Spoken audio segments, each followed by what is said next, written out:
Good morning, or whatever it is, wherever you are. It's kind of an okay morning. Didn't really sleep too well the other night.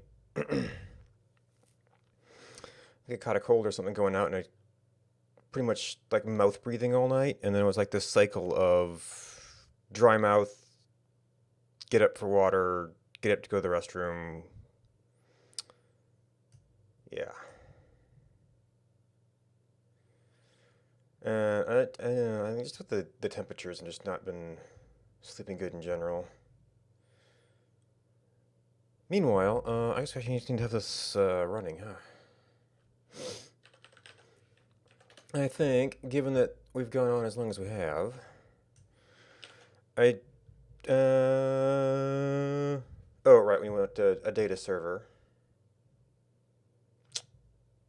Okay, yeah, we need to fix that exception. So I have actually gotten an updated data file, and I'm pretty sure I don't really need. I have name properties in the biome changes.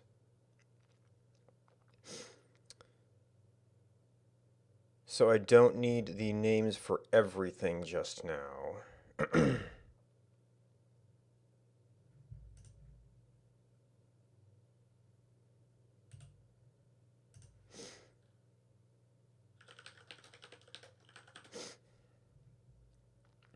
But in general, I now have an updated data file. I want to make sure there's none of these kinds of exceptions. And I think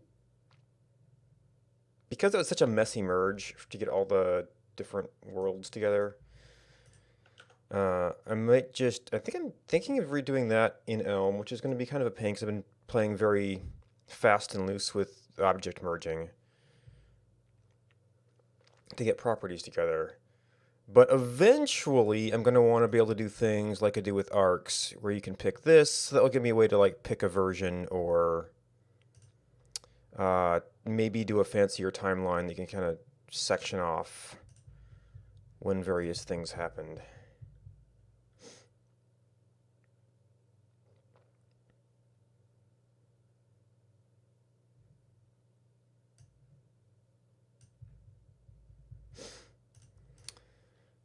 But first of all, we need to not crash.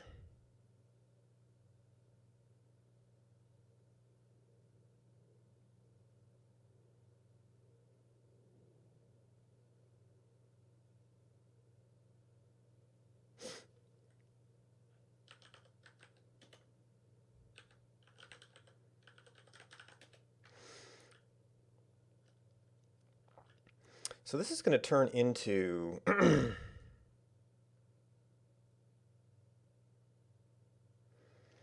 well, for one thing, grid placements are going to turn into a.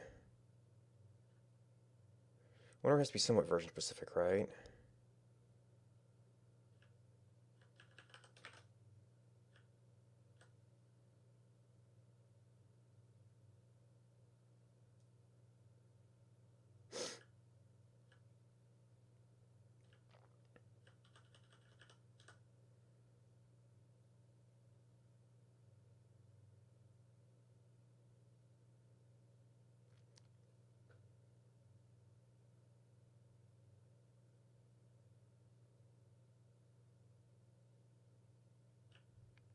Or do I capture an image of grid placements at. Yeah, grid placement snapshot. So something's going to have to go on there. But this is the kind of processing stuff. And I sort of wanted to take over all this data fetching.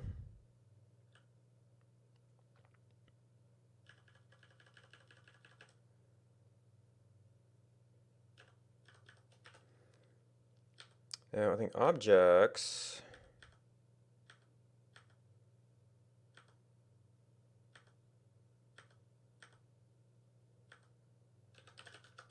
What's object snapshot of? Object snapshot is its own thing.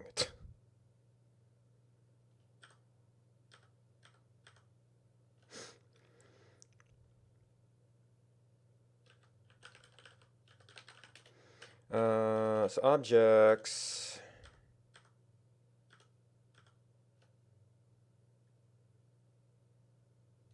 That's local.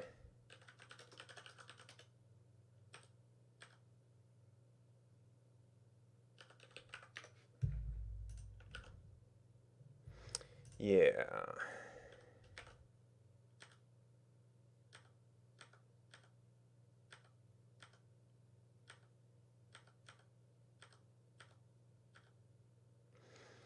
For objects.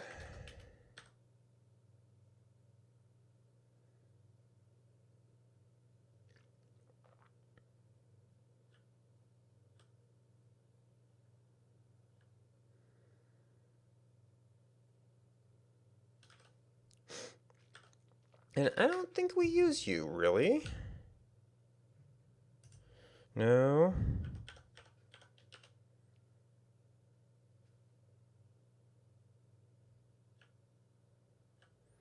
Oh, we were using you for the, do we have we gotten objects yet?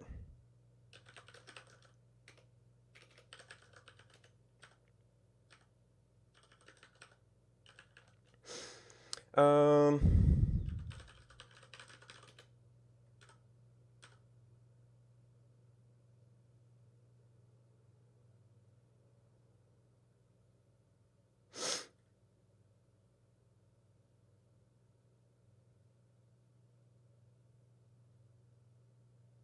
well, that's going to end up being about the same as, do we have versions?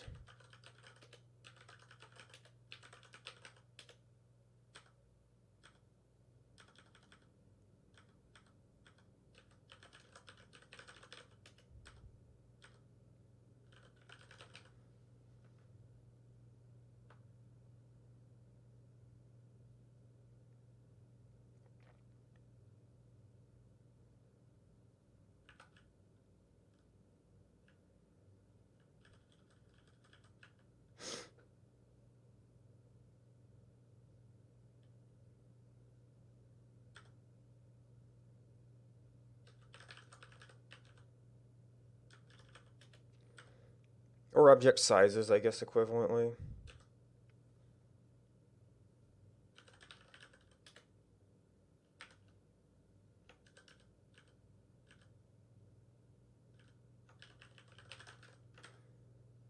Object, is it bounds?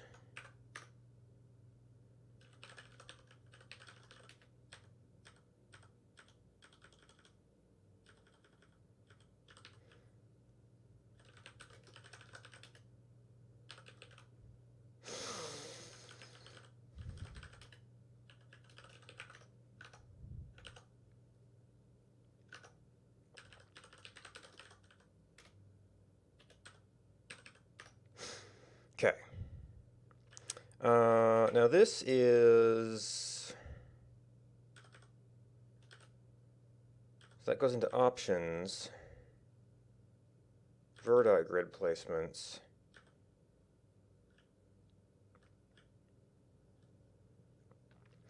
And we end up taking a snapshot of that.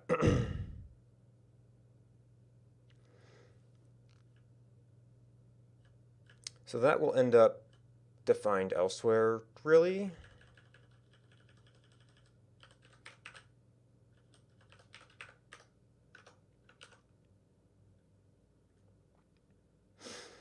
And I had a console log somewhere.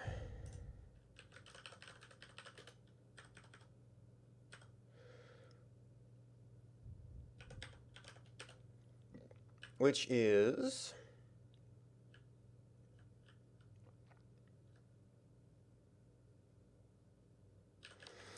yes, I was trying to work out the special map placements.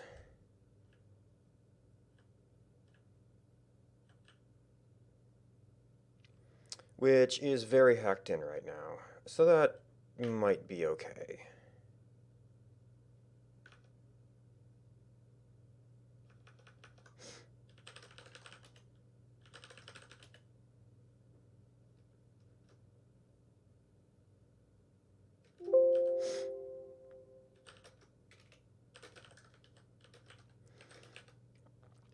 Uh,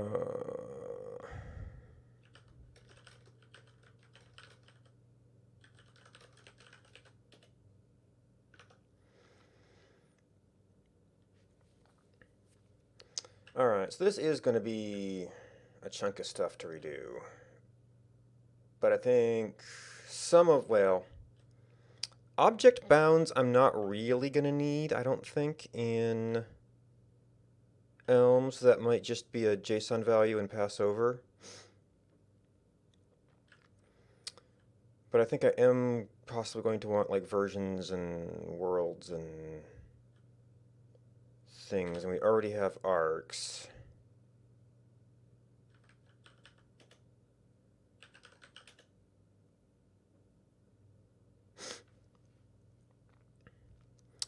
So I've got a bunch of stuff packed into one file because, hey, fewer web requests. I might actually want to split it out into several fields.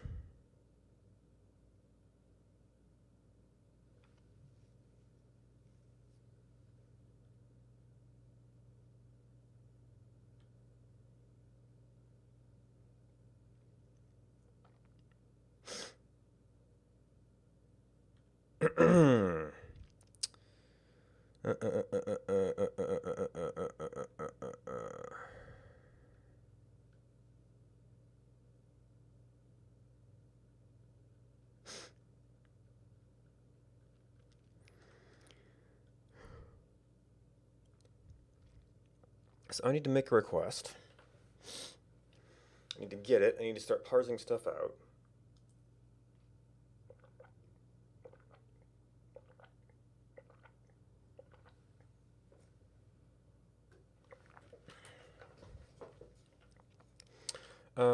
Did I have a config setting for this? I do not currently.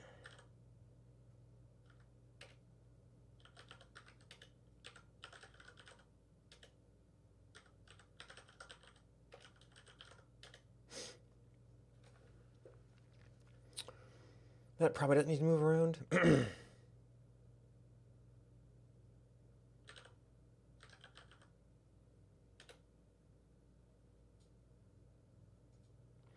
Although, well, I mean, I could always update code if needed to.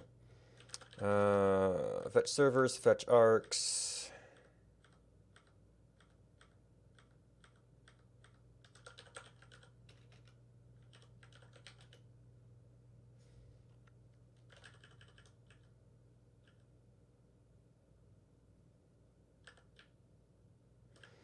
All right, so this is converting a life.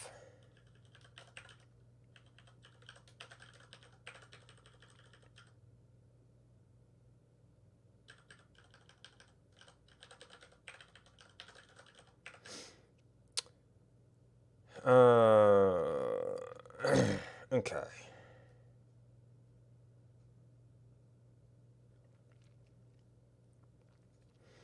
So our HTTP request is going to come back as one thing. So we're going to have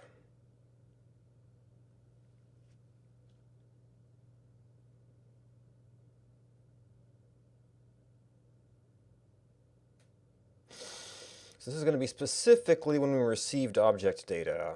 I could see object data actually being a type.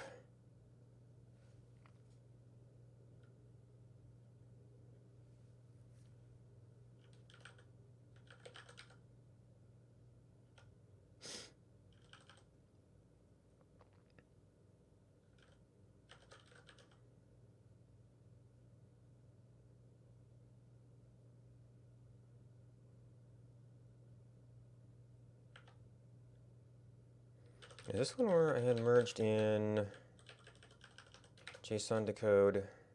No, it's just JSON decode.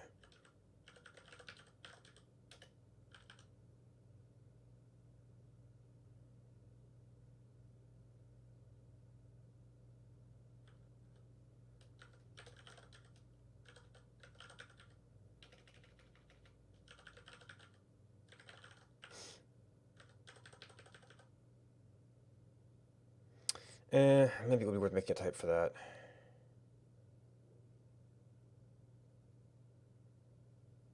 It's lost to define. Okay. So arc list.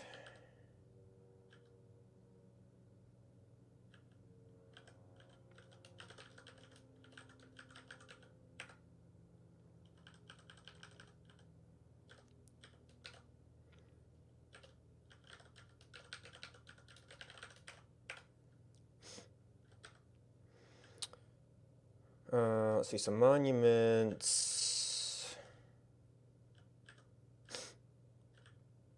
It's gonna be kind of like this for now.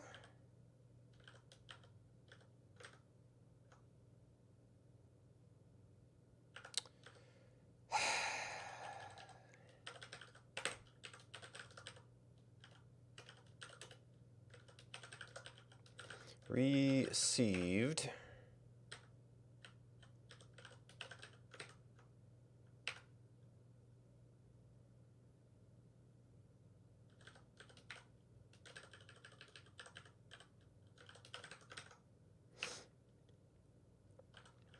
So you're not going to have a server ID.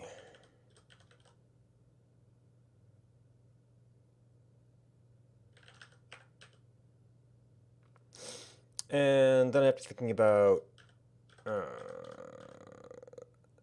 so there will be a thing here.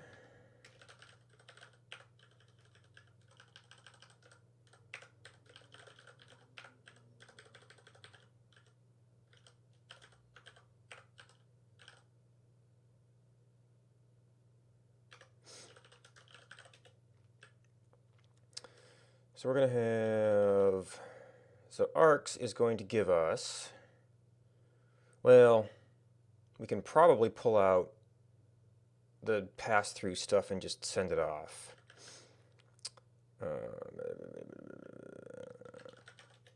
Arcs, monuments. We're going to end up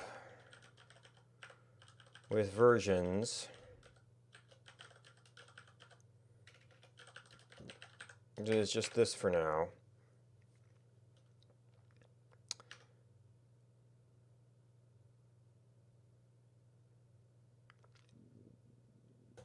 We're going to, well, I guess each version will in turn have biomes. Object data will be passed through. There will be floor removals that kind of just pass through. We're going to need the version, and at some point I'm going to have to move over all the like code change data.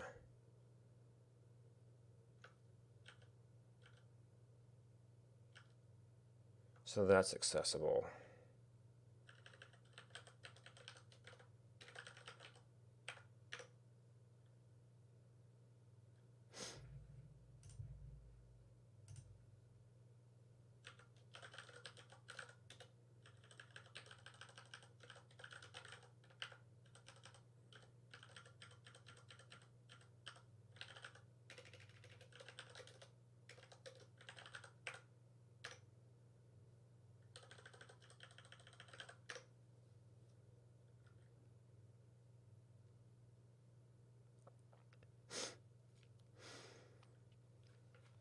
Okay, so that got us to a compiling state. Do we actually receive that? Oh, 'cause no, I don't send it yet. That's in one of our startup things. I guess it is kind of in it still.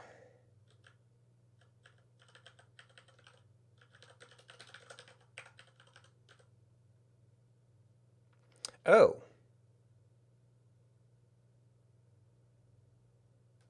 Right, because fetch monuments were specific.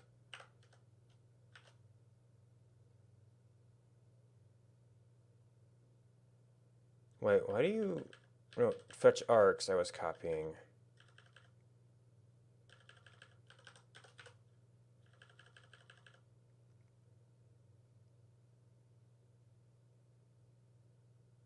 Oh, right, you turned into a relative thing.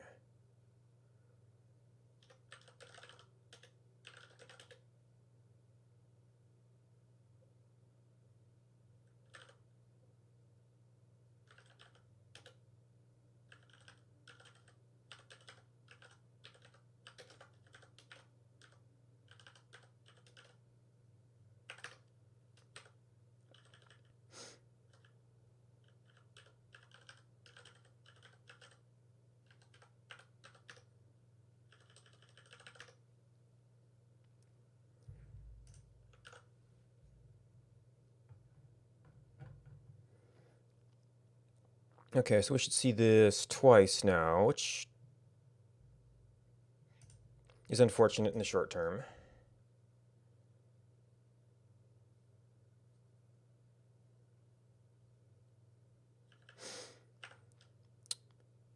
Okay.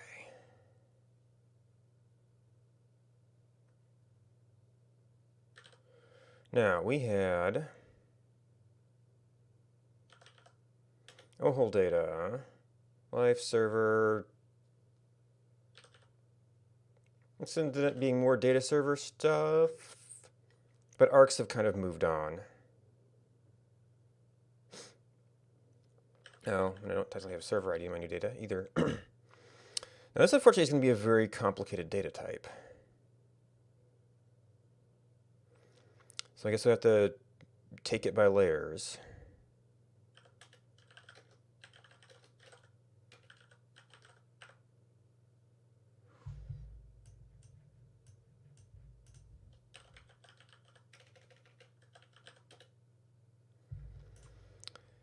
Well, I guess initially what I'm doing is actually the data file.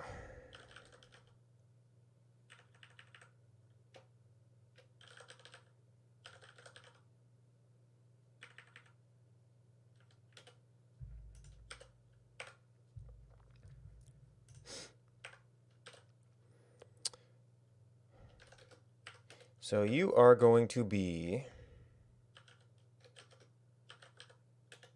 an ID, a date, and the other ones were just timestamps, or numerical timestamps.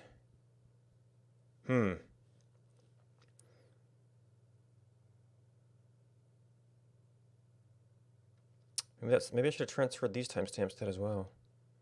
Well, I guess it was kind of handy for looking at stuff. And the rest of this stuff is where it gets complicated.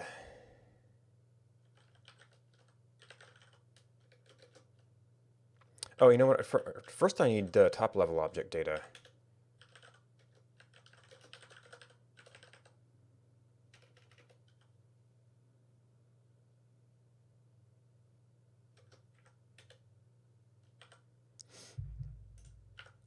And our top level object data has IDs, which I think we're just going to treat as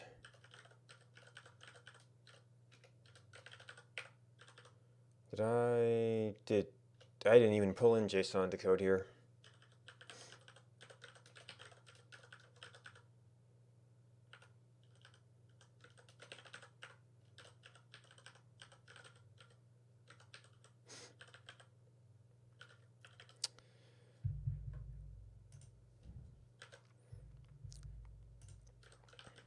We have bounds,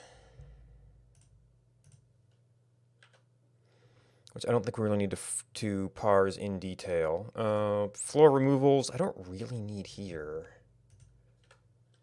which is why I was doing all this in JavaScript before.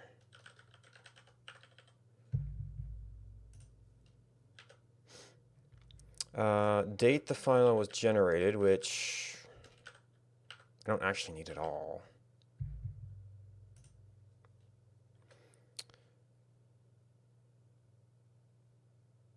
And spawn changes is actually my version, so to speak.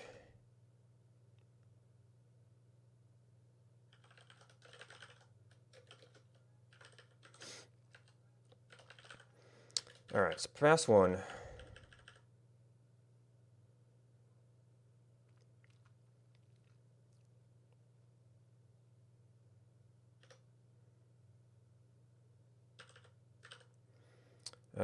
And then decode.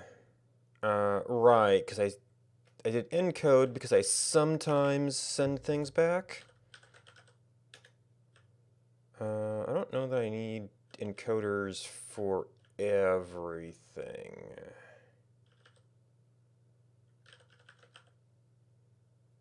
Because there's going to be values.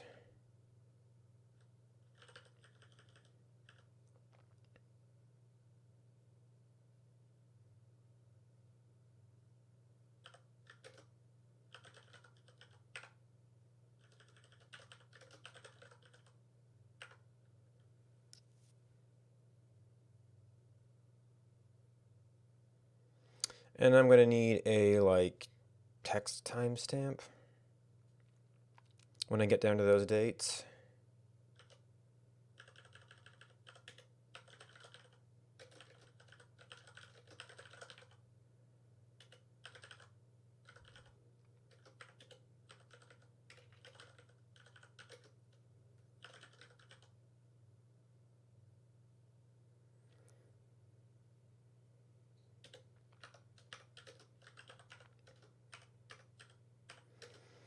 So you are going to be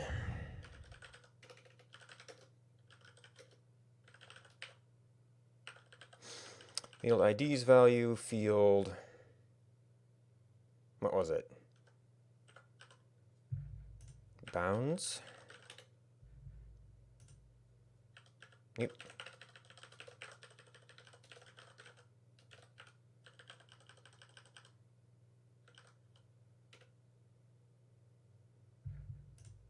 Floor removals.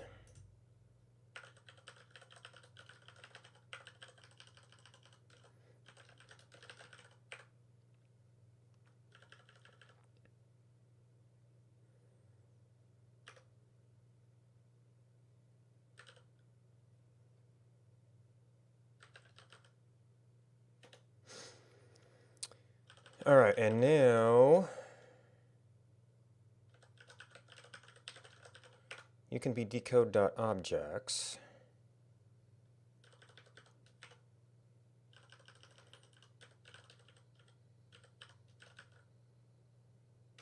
You can be data.objects.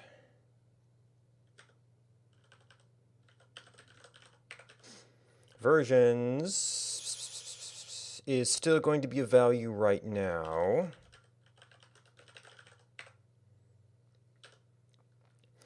But we can potentially send some of this stuff back to the other side.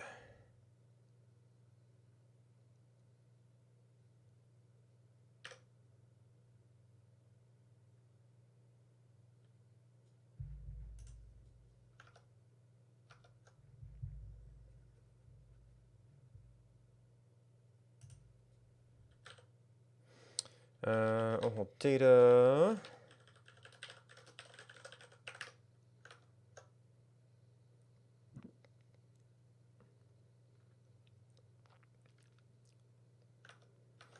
All right, does that decode?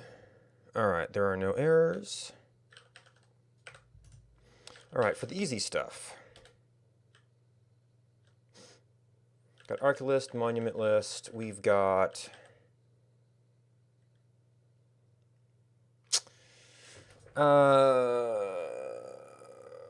let's see, object IDs and bounds kind of go together. It was just kind of following on from how, I guess I probably did the IDs as strings to avoid the things like this.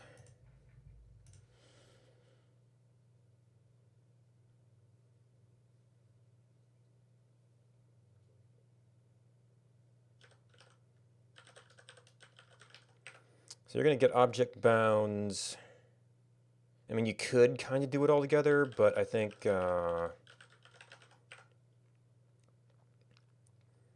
this one could take the two things since they kind of have to go together.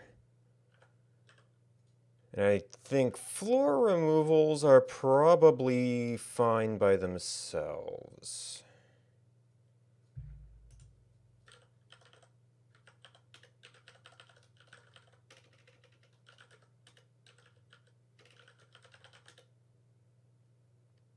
Oh.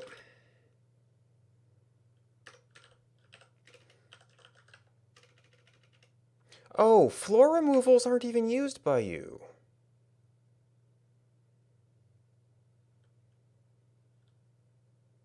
Is that right?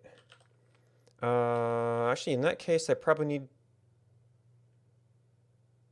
Right, I use that to pre-translate it in the map log data.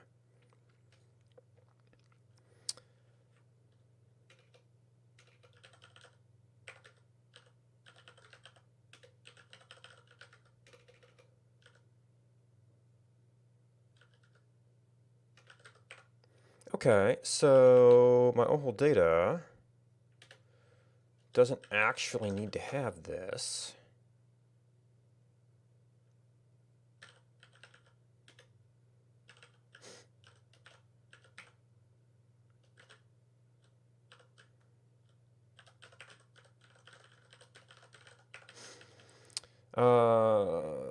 You just get a couple of values.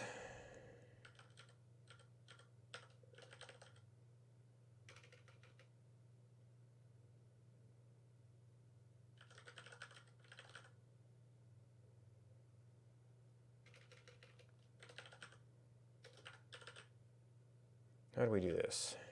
JSON encode as encode.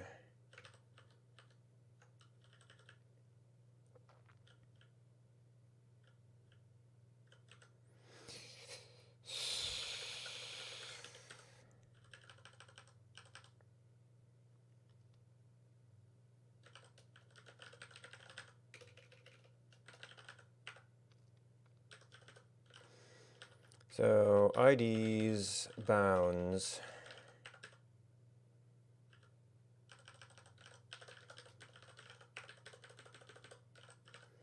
IDs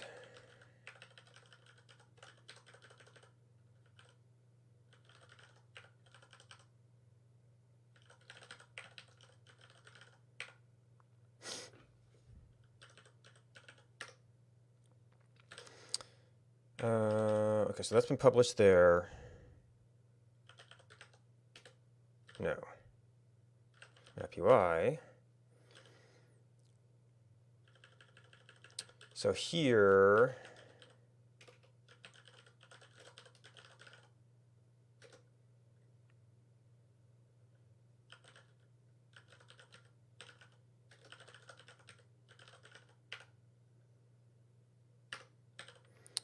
and that will probably tell me unrecognized message. Oh. Decoder.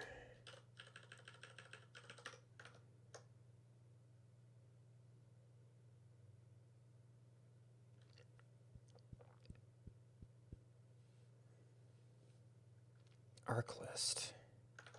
What?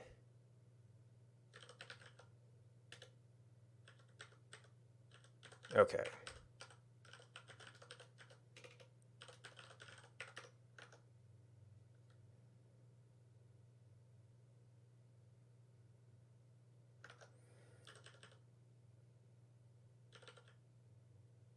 JSON encode as encode.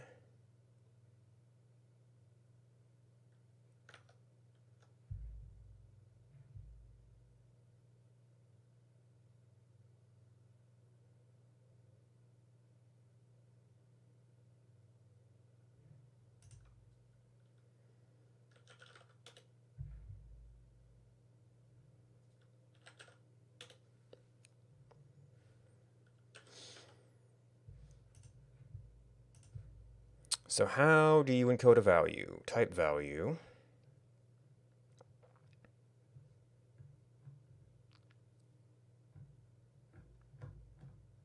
Oh, you don't, because all of these things just produce values. It would be an identity function.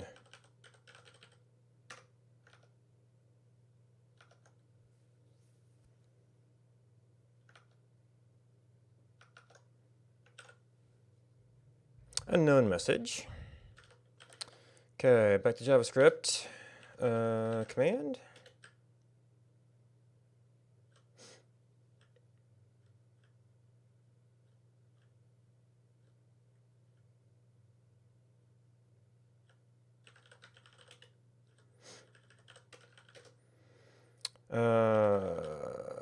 Object bounds. So we've already kind of got some code that does this, or that takes this in.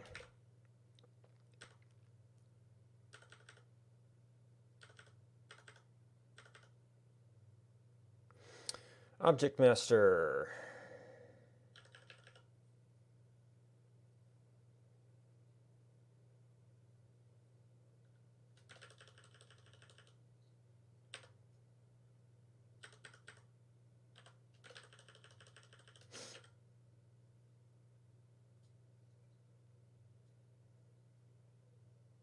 All right, so but instead of wrapper,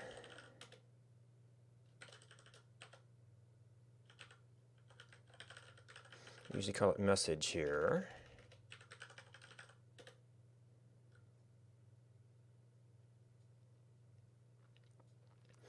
And we've been doing some functions here, but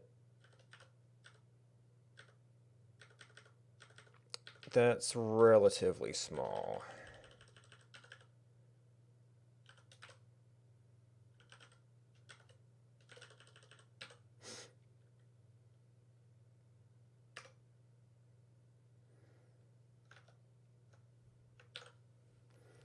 All right, and the ability to get that stuff in affects our ability to place objects nicely.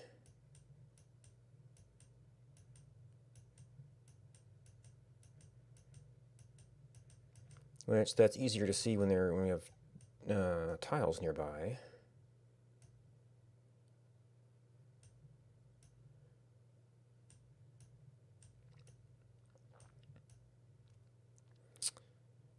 Seems fairly well aligned.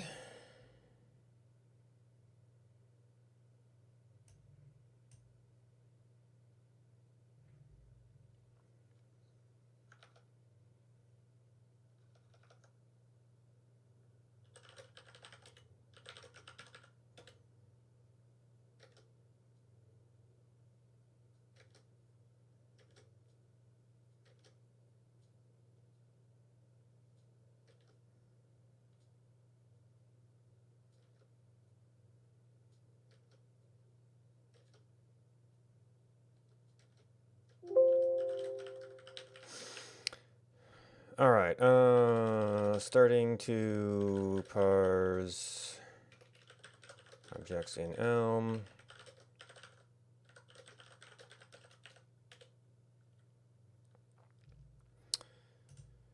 All right. No, she is kind of old data.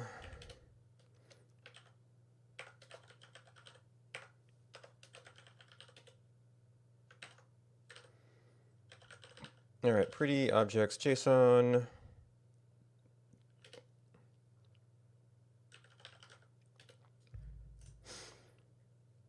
I might just go ahead and call this a version here.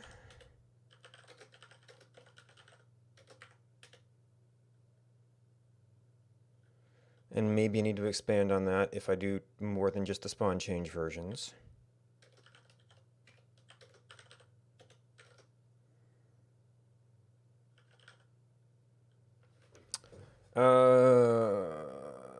So this is going to end up being our start time.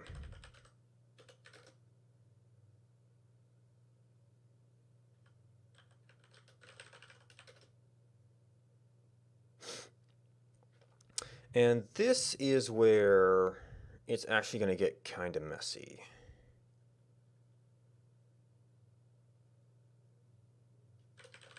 So I might punt that down the road again.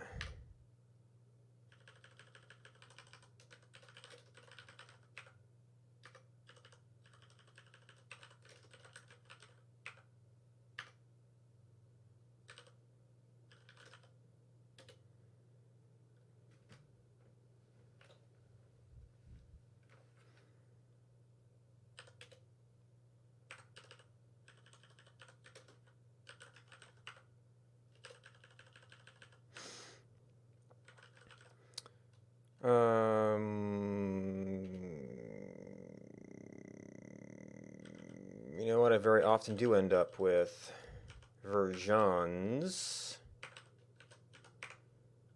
And then we have versions, which is a decoder of list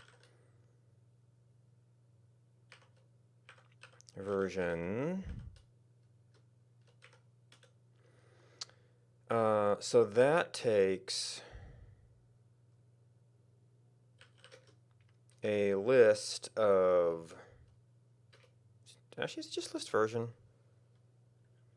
Right, because oftentimes when I'm doing this, I have like JSON wrappers that have a field and then a list of things, and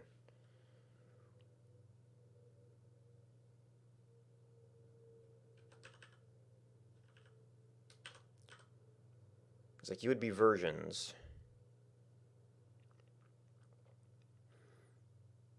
But you're kind of just a list version.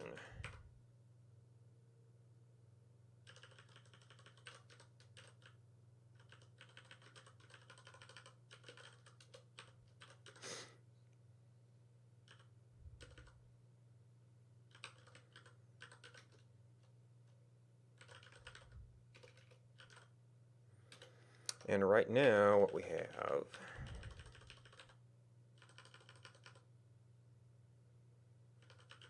is ID as a int, Now, I'm going to parse the field date.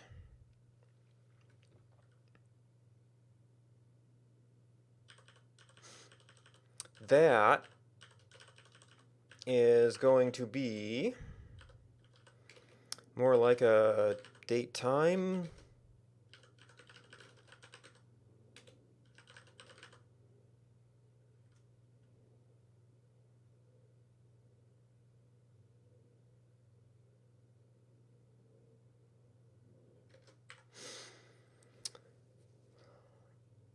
And this,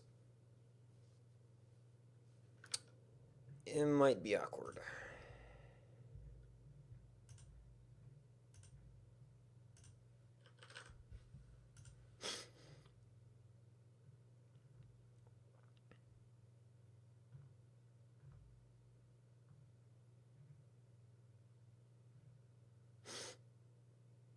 Illusion can handle time zones.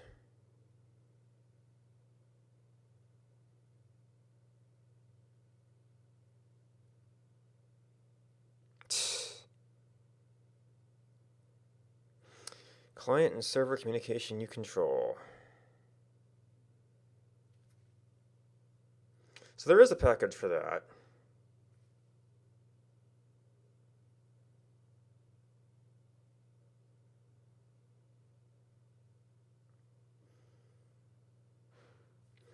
So that makes me wonder if I should just rerun my data.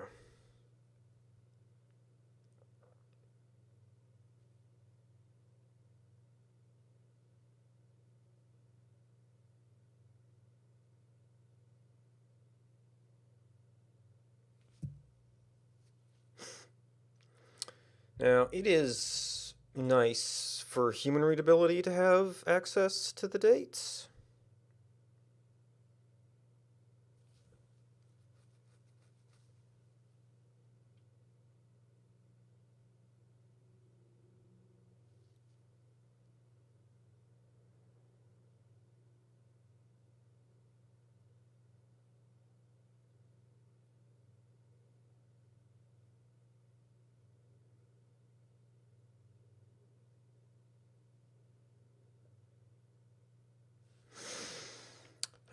Do I already have...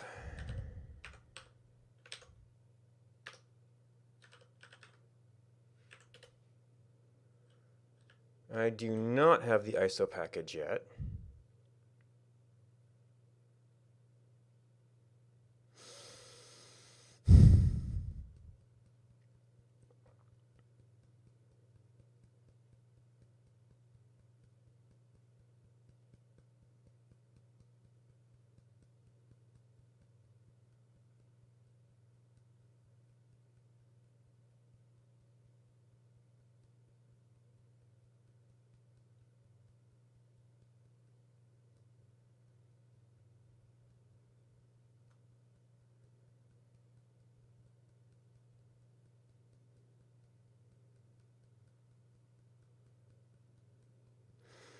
So I think I did copy.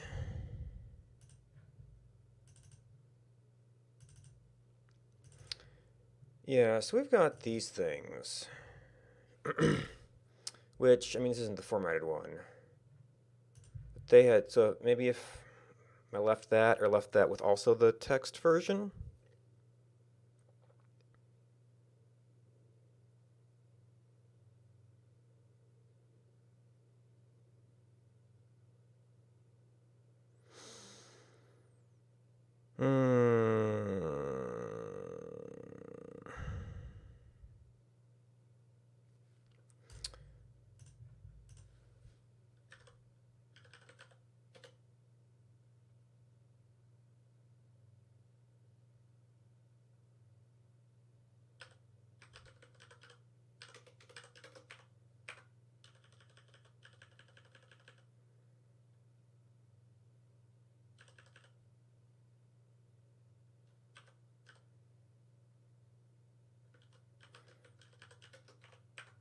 Well, it's not even 0. It is...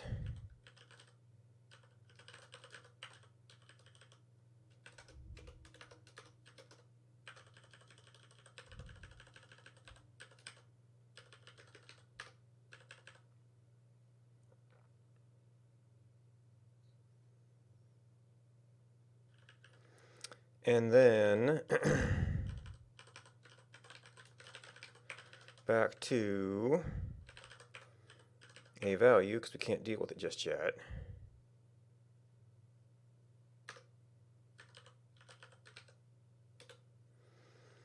No, map UI.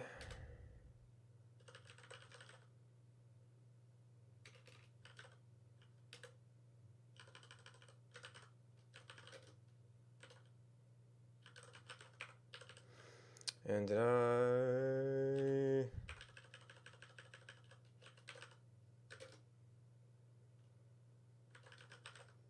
For now?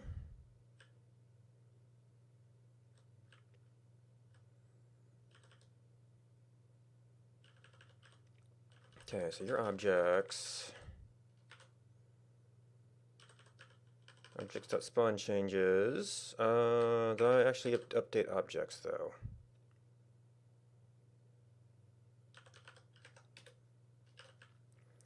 Okay, list version.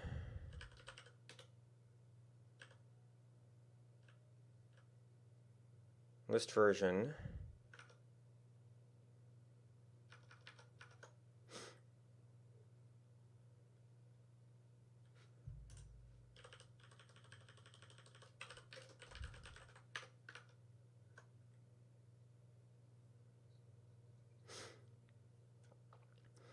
Okay, so you're compiled.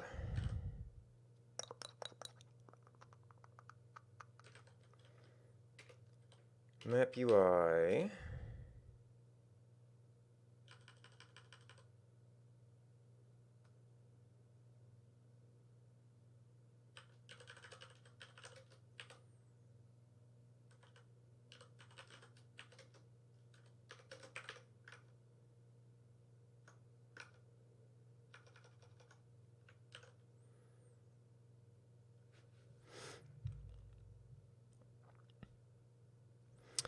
Yeah, so we're missing a couple of important pieces of information right now, but we continue working on other parsing, and I'll have to see if that's something I can do real quick to go start that as a update. Or actually, that's going to take a while to. Well, no, I don't necessarily have to change how it's stored in the individual versions. It's just in the final output.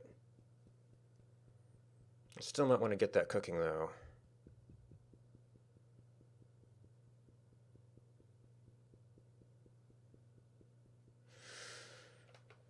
I think I can do that fairly quickly, but I'm not set up to look at the other computer easily right now. So I'll be right back.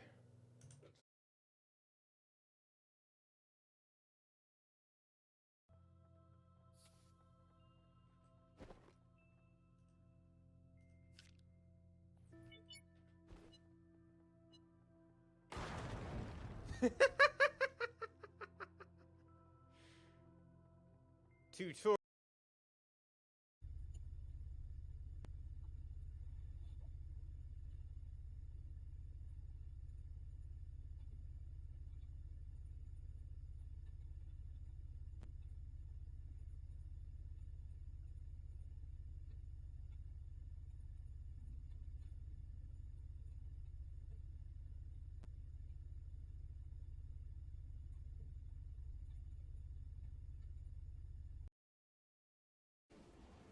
That's a long smoke break, boy.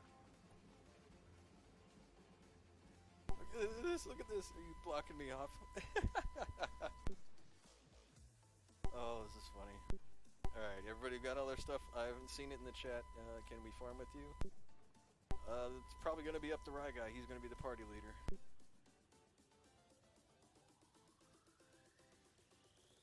Back off my man, this guy. It's because you're trying to call the read passwords on the list and not each individual object in there.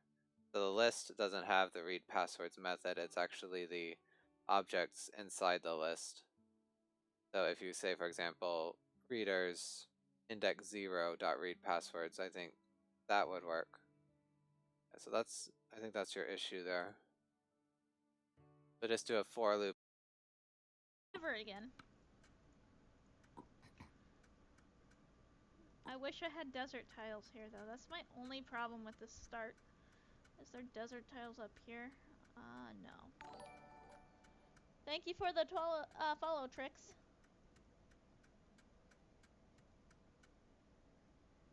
Well, it's hand-drawn graphics. On right there. Have a good sieve, but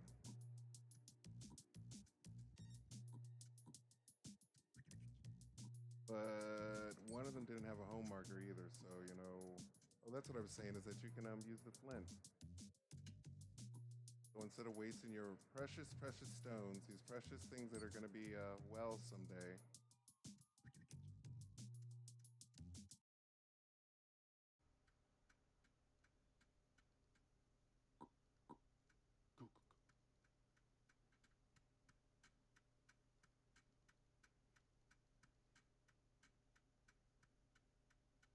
Just an observation.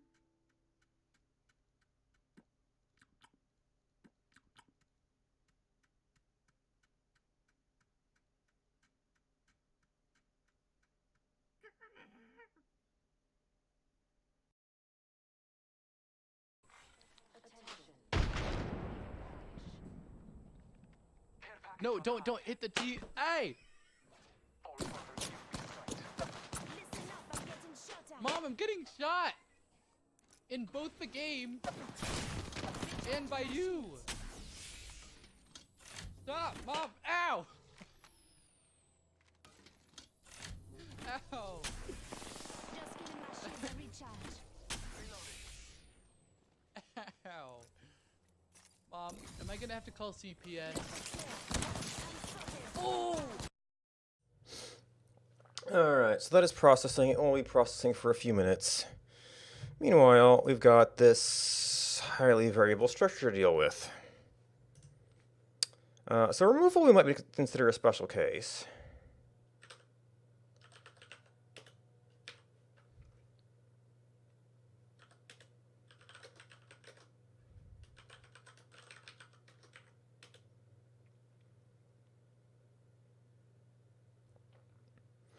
Rather than a bunch of variable fields.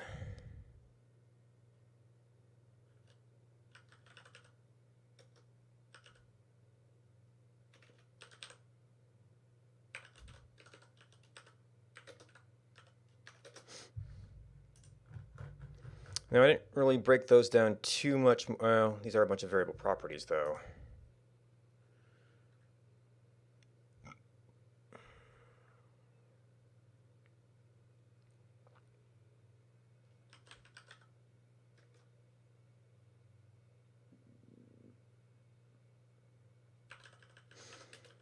So we might want to go ahead and do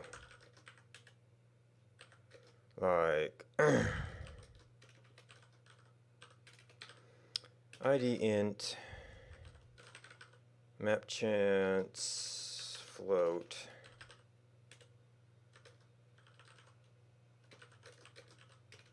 biomes list int. And then I was just willy-nilly adding properties to this because we're dealing with it in JavaScript.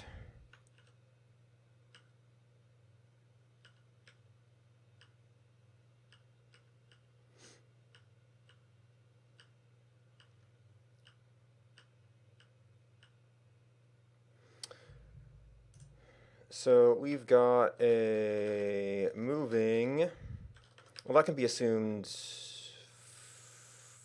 false.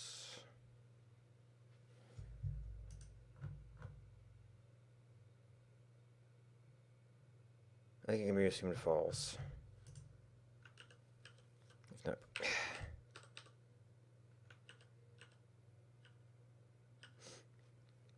there's left and right blocking radius, which could be assumed 0.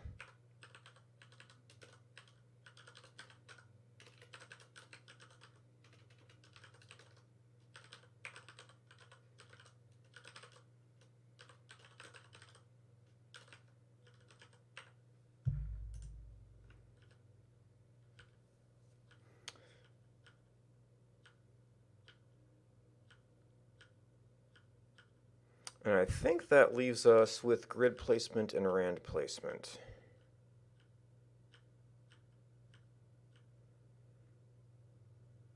Hmm. Actually, come to think of it,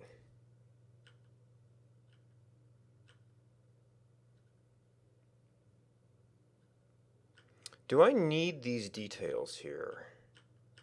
Or could I just pass on the details to the other side?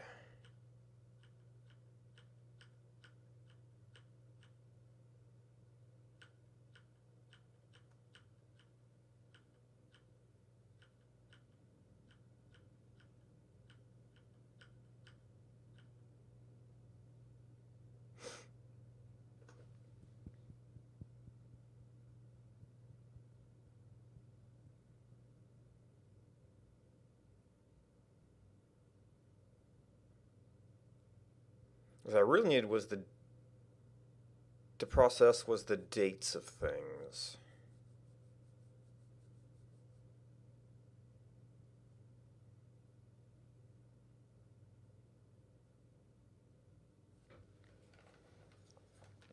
But there was some pre-processing I was doing there. So I might have to punt that.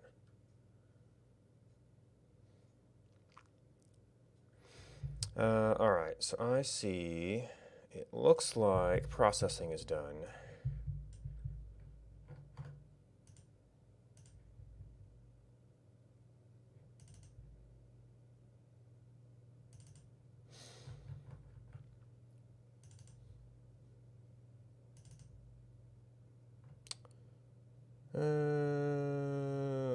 That goes under 1 hour.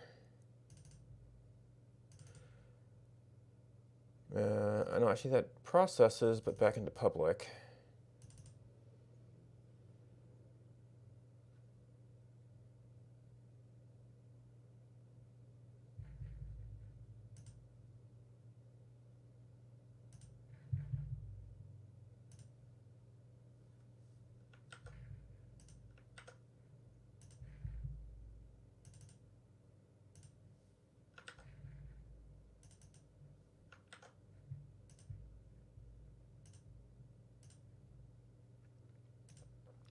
Hey, and apparently I didn't actually look at the output. Oh, I got the top level file. I thought I did. That's what I get for checking my output. Oh no, one thing was doing spawn changes, not... wrong spawn changes.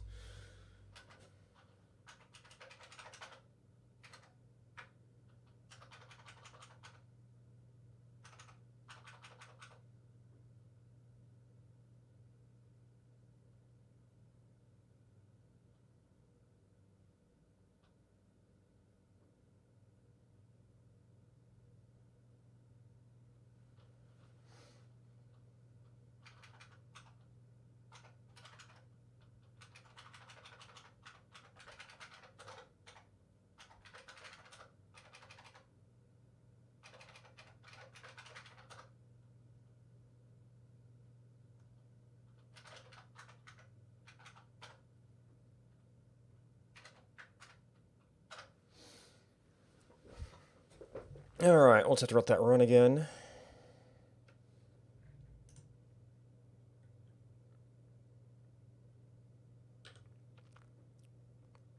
Alright, so at some point here, and unfortunately that will just fail right now.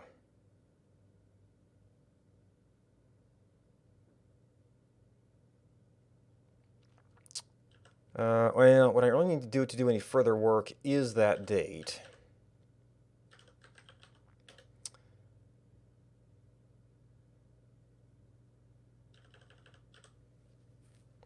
So we've got versions, we've got arcs. So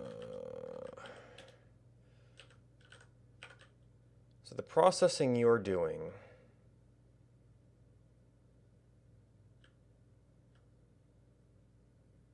Oh. Oh no, these things were... Oh.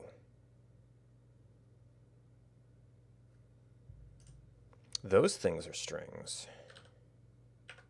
Which, have we even done the decoders for that yet? No. Oh, right, because I wasn't even getting into this stuff because I wasn't sure we needed to. So the only thing we might want to do up front is build the placements, because I might want to do some stuff with that. Then again, that's kind of a map thing again.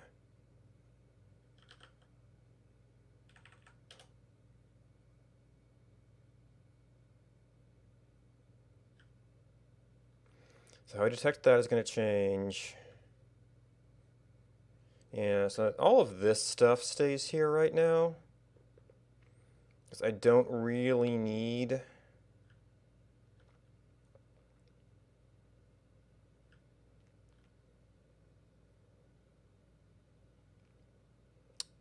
this stuff on the Elm side.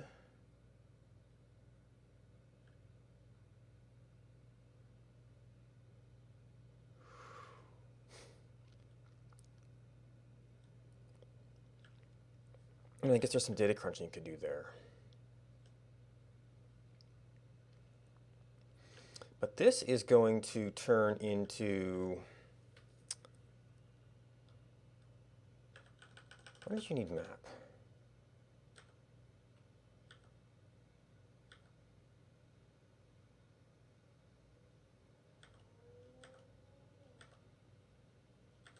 You don't need map anymore. All right, well, first of all, we touch the file. Okay, I didn't really need that console log. That was...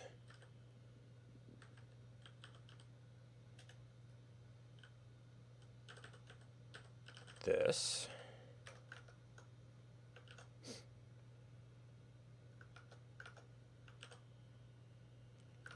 Okay, so not, well, it will blow up on this when that comes to pass.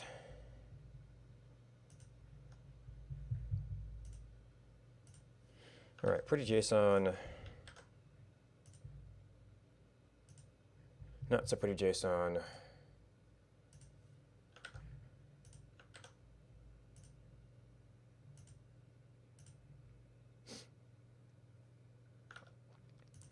Now the JavaScript won't like that.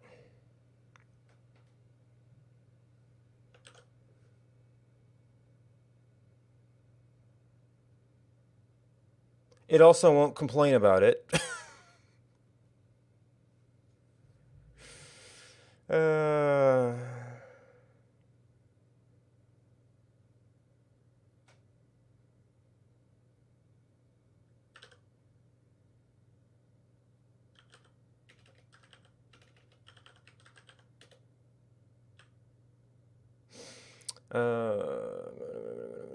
change.id date.parse.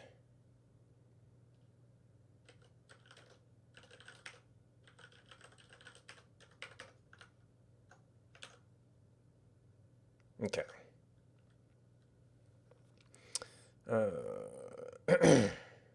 So this is going to be getting...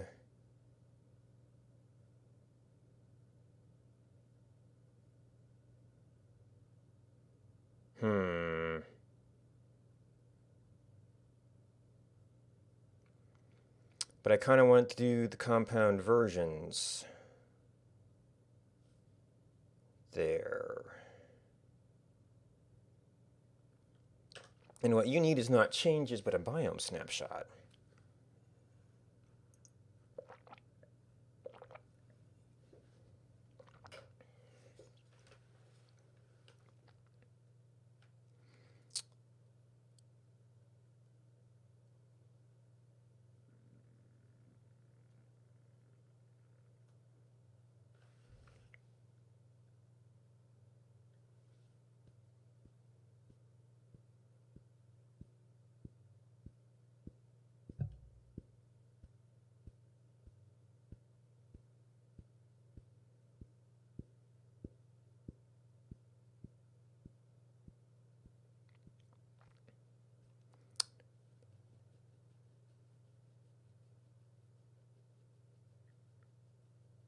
Yeah, so in my complete worlds, I do need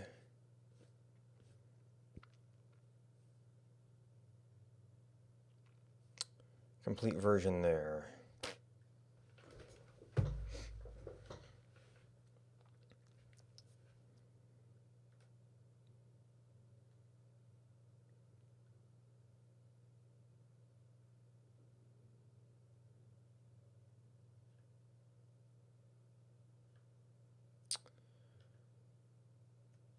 Okay.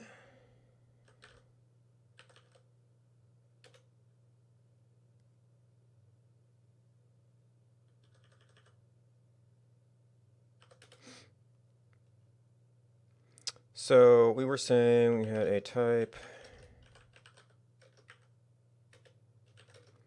which is a spawn.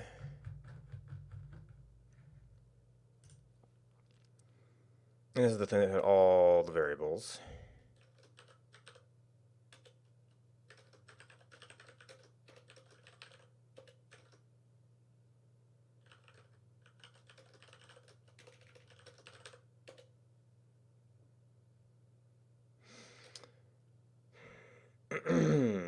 Wasn't there something beside there was moving?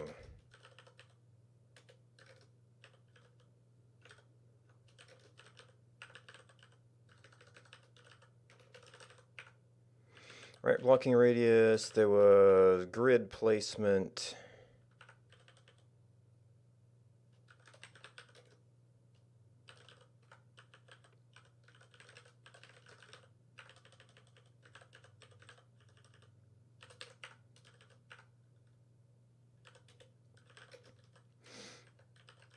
Now, I guess one way to represent this would be like, it could be a removal, a normal placement, a grid placement, or a rand placement. Because those are mutually exclusive. I don't know if that makes any sense, though.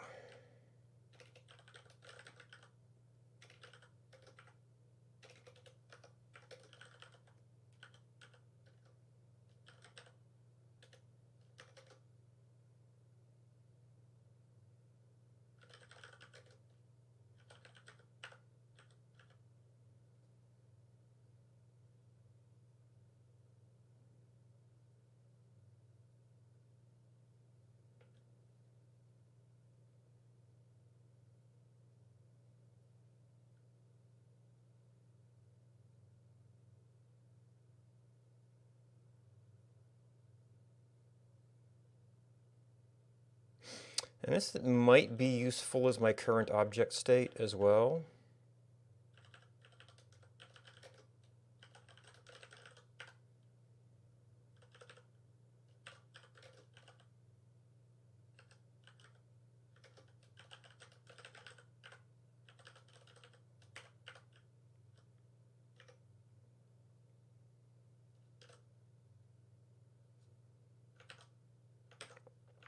Now, you don't like to split the same file.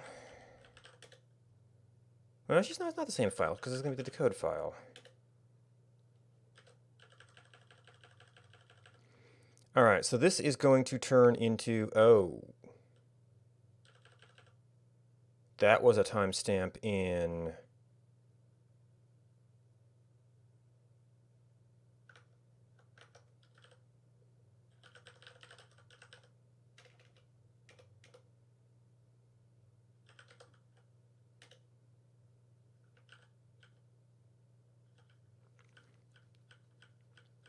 in seconds before. Although this appears to only have second resolution so far.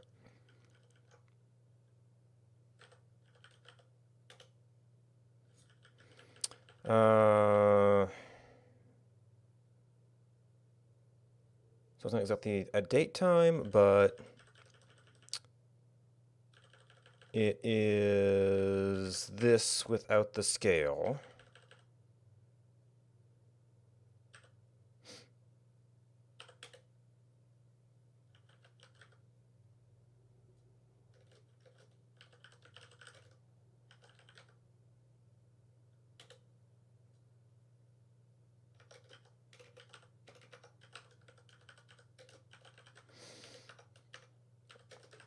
All right.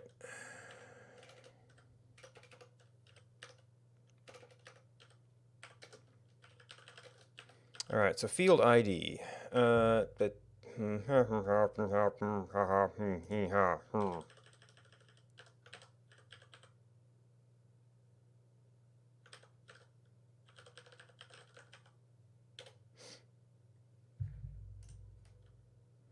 okay, so ID.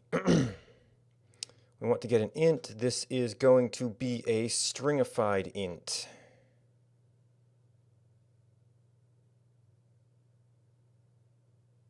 I don't know if we had to deal with yet.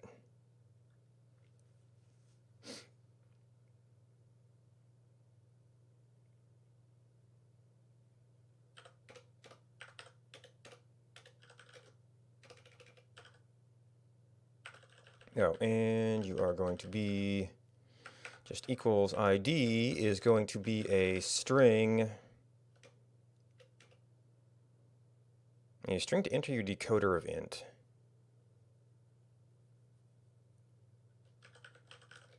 I guess your decoder of int.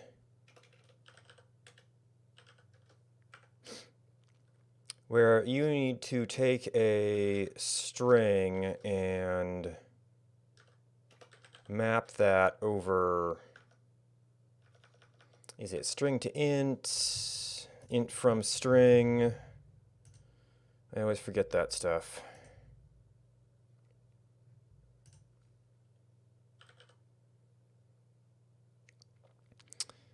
It's string to int, which is a maybe.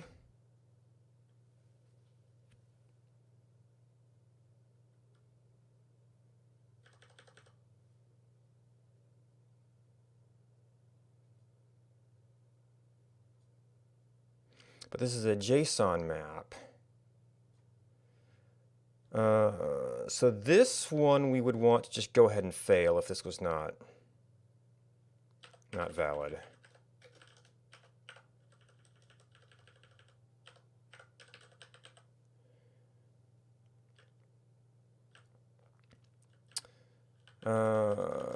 Map chance is a straight up float.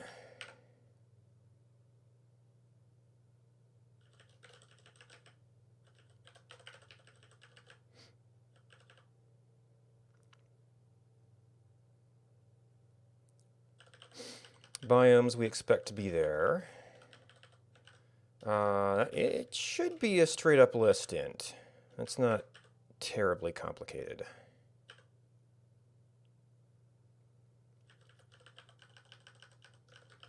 Moving is, this is probably a one of.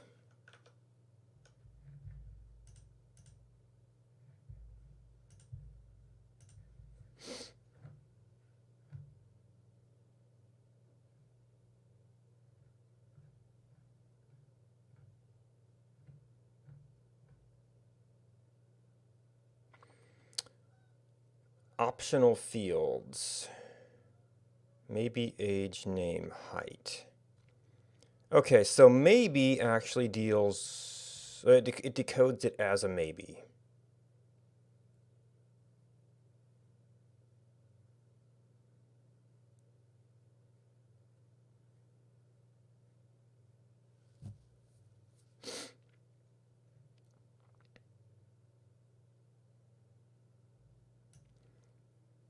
And then okay, that is okay, maybe. Let's see, I could map the value there. I think probably null 0. Some of them are null. Okay, that's that. If null, put in 0.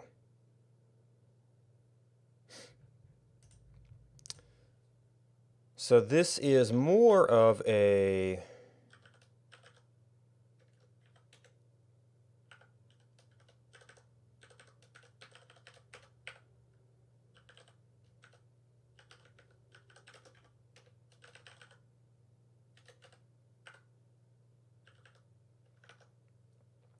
Because maybe decodes as a maybe. Null reads a null.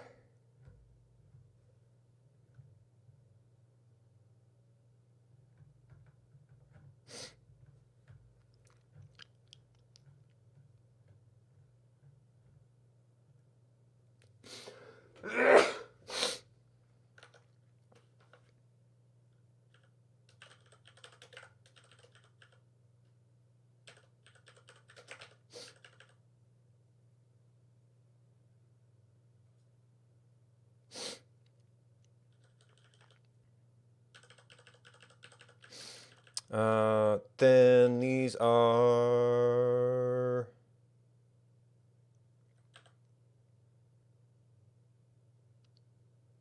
These are effectively 0 if not present.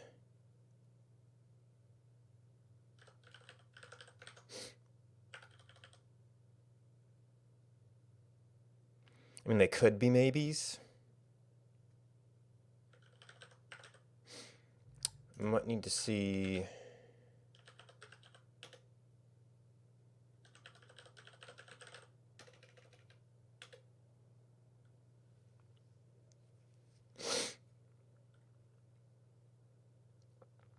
And not equal to 0, so that was like present and that.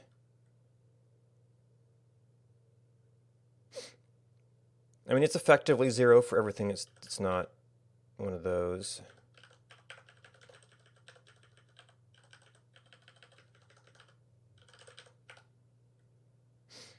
I guess this will make my data a little bit larger on either side. Now, I was digesting wide for convenience. That would have to be a map on this entire thing, which I don't know if I want to do here. Now, these are straight up maybes, because I mean, grid placement 0 wouldn't make any sense. Random placement 0 kind of doesn't make any sense.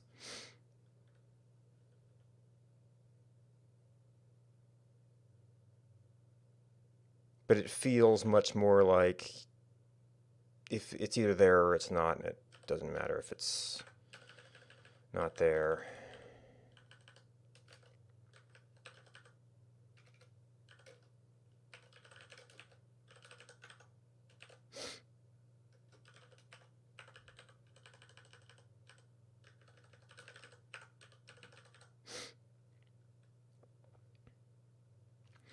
As much as these are maybes as well, I don't know if I want that semantics for it.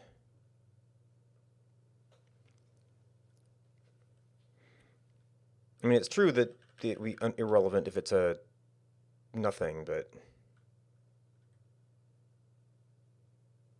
its radius is 0 if it's not specified.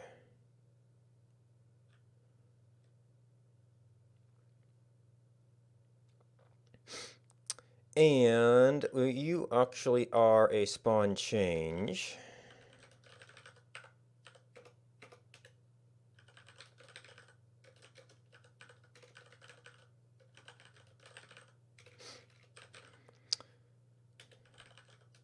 Which can be one of...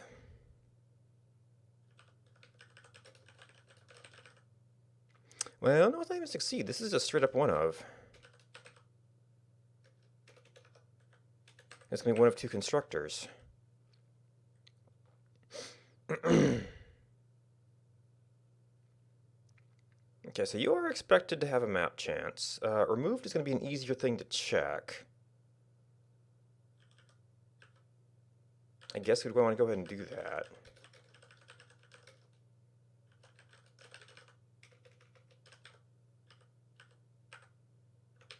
Oh, what did I call... changed?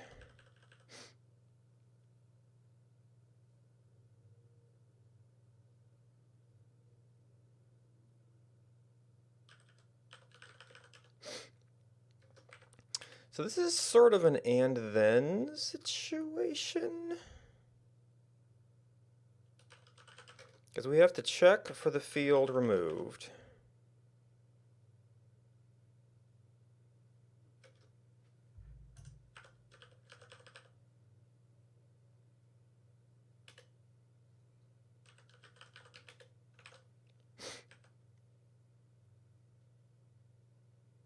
with the exact value true, but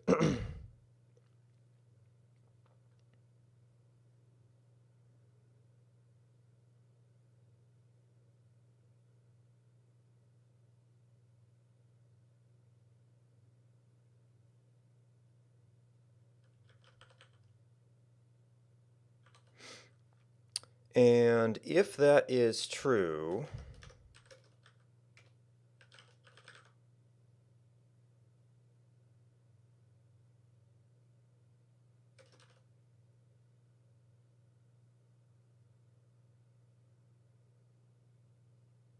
which it shouldn't even be present if it's not there, but we still have to check it.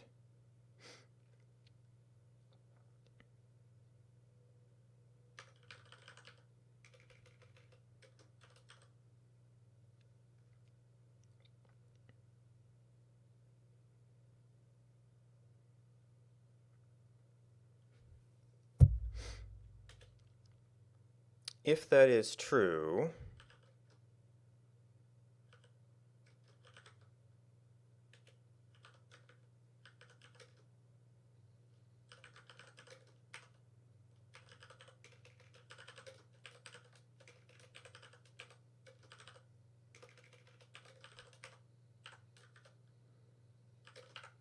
and succeed with that. Else,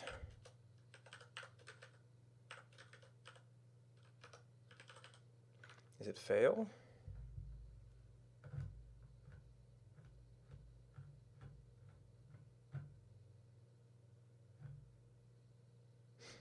Fail with a string.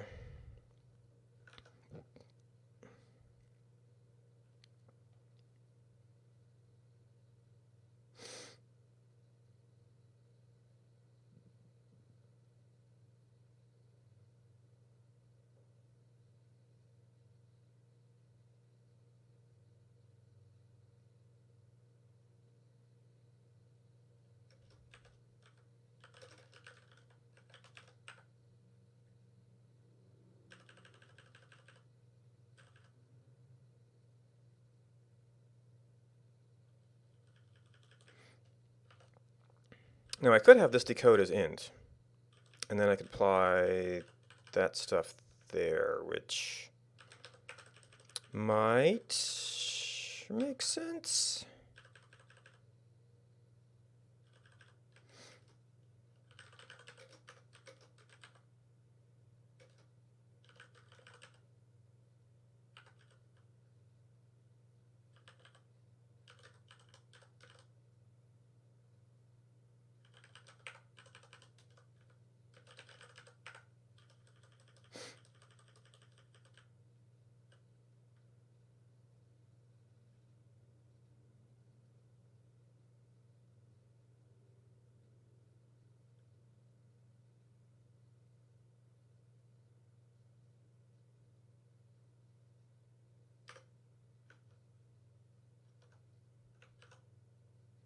Actually, I need to check compiler first.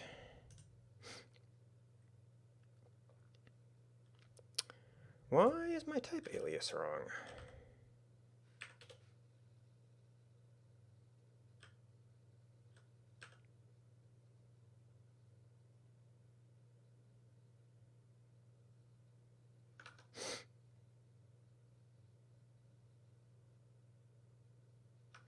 Oh, maybe you're not an alias in that case?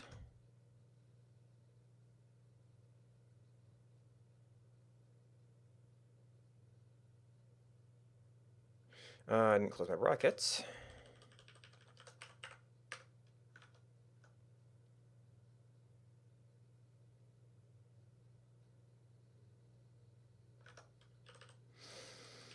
Hmm.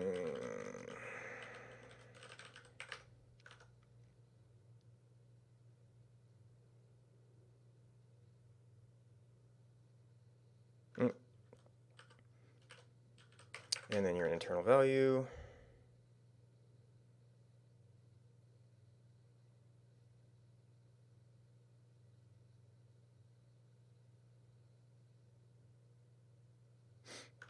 Maybe int, right.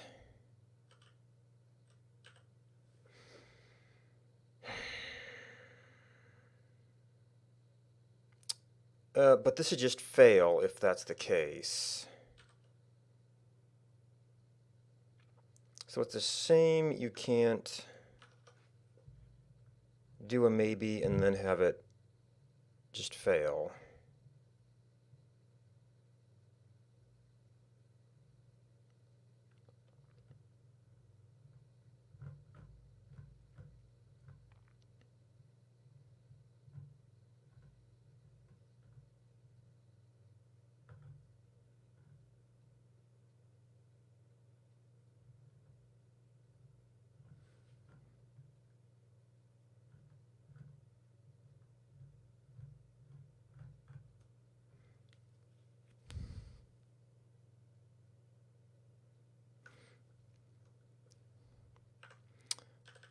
So we do a string. We try to parse it as an int. If that fails,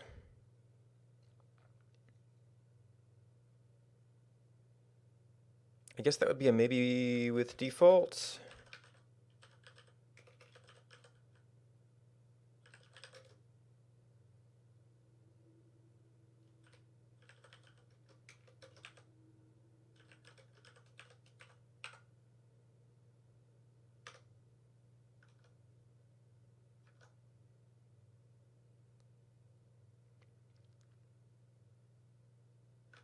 If we have parentheses,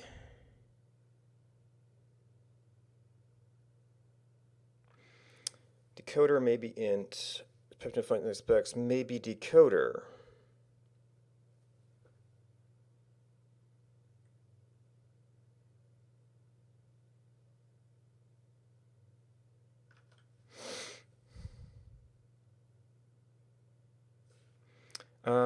Is this more of an and then?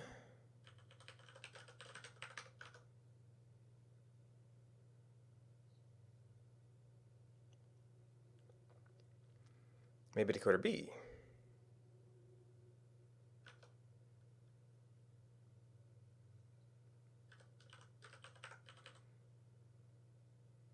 I don't know, that kind of felt like a...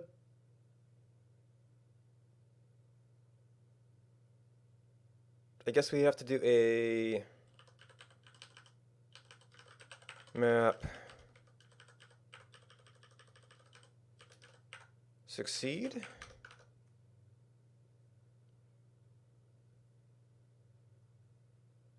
Decoder int.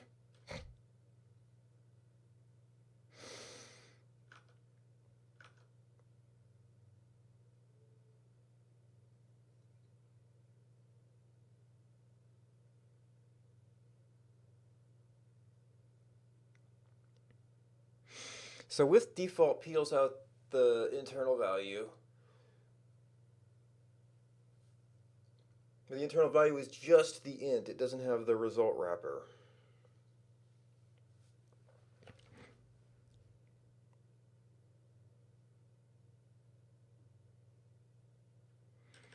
So I think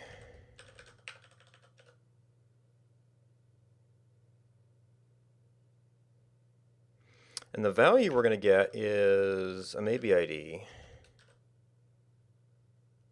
And in here we can do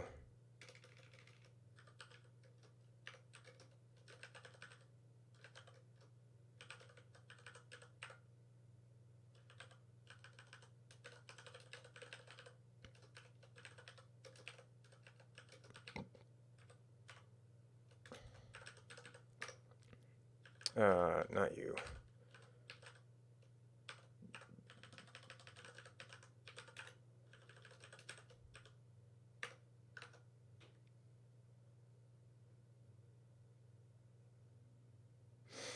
Is a list decoder to decoder. Decoder.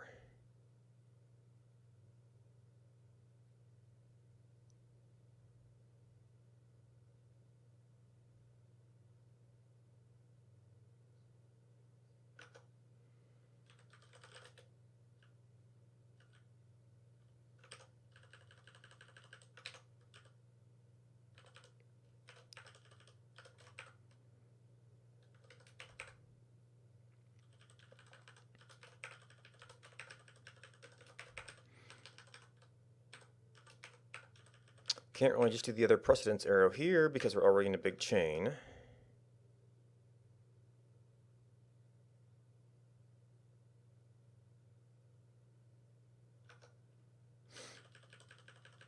This is a very similar problem.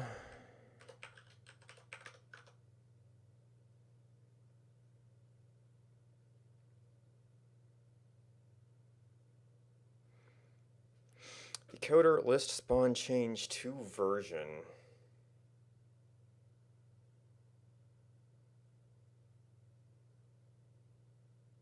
Spawn changed value.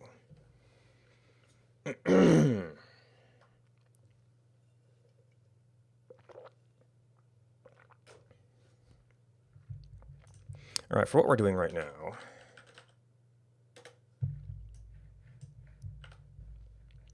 this is more useful.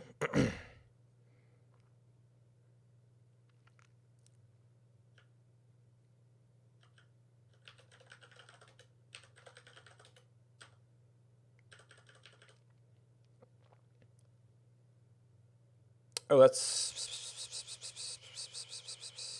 spawn changes. Right, I didn't do a plural on you.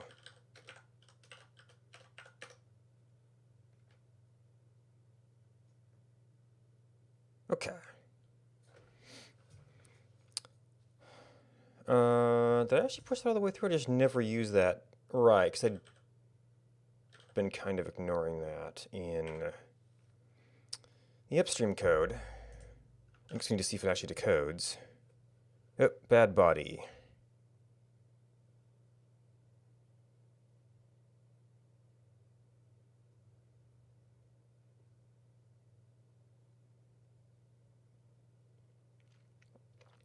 So it didn't like her removed.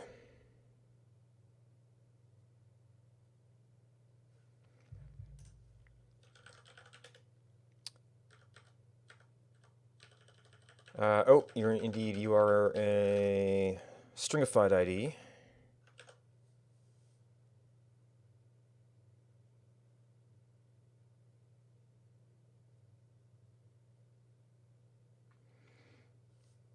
Value at json.id, expecting an int.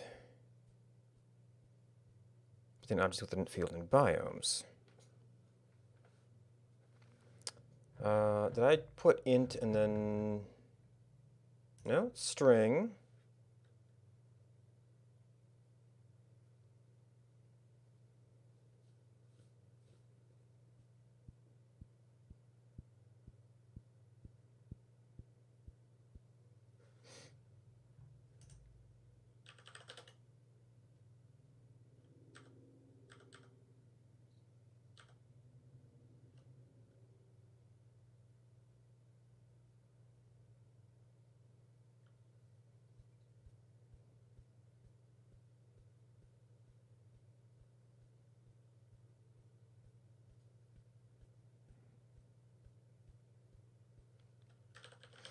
Did I have... I didn't have any test stuff for this.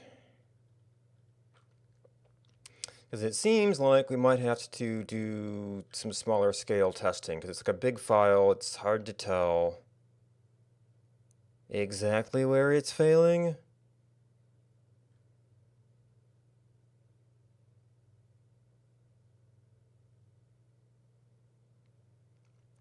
Although I guess one way to test this would just be to go back to something like...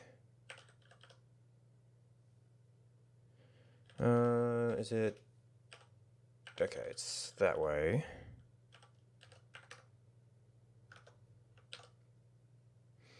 Okay, so it is in fact the ID that's failing.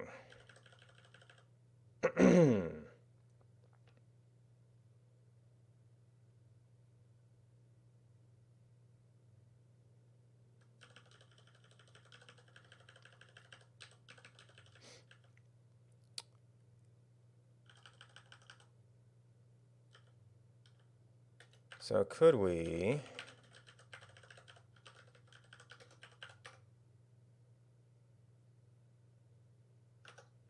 require it to parse that. Okay, so it parses a string.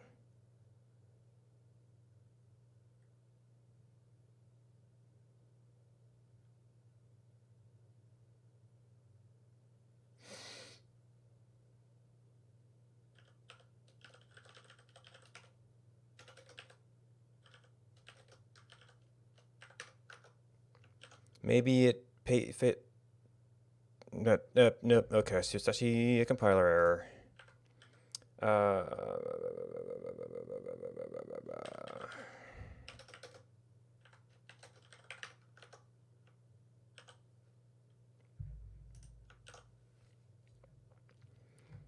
Okay, those look like maybe ints to me.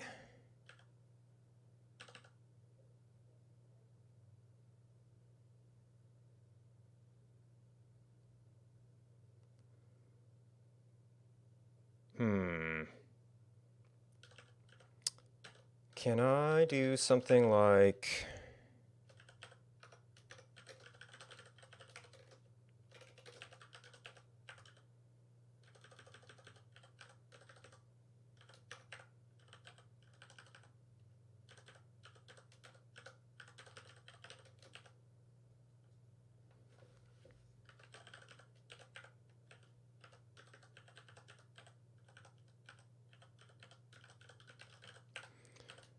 And then apply the function.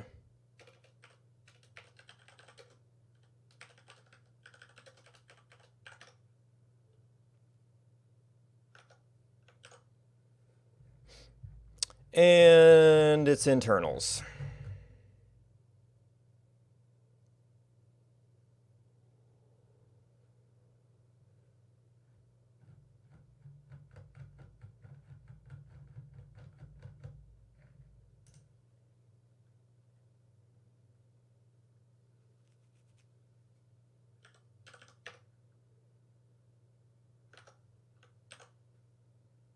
Oh, wait. But it's not failing anymore. Did I not wait for a compile or something? Okay.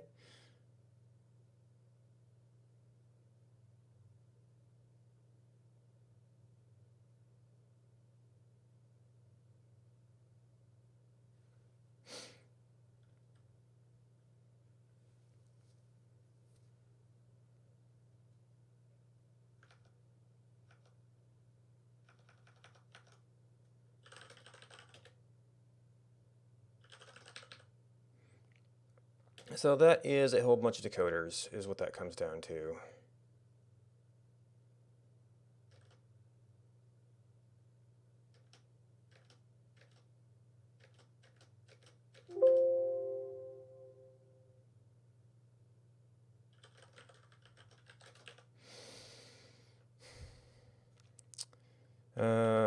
Sponge change decoders.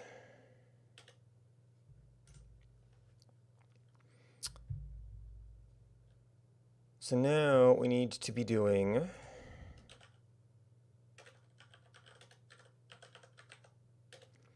we need the complete biome images in order to have complete versions to be mixing stuff with.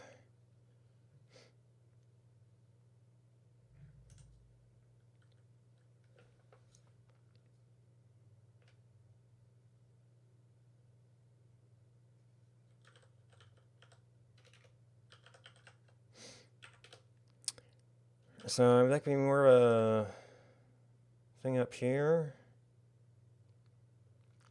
Yeah, so right now we've got a thing called a version.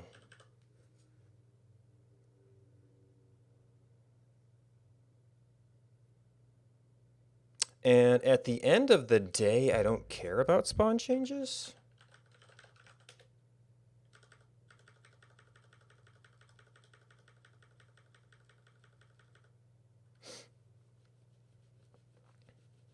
I care about biome states and things.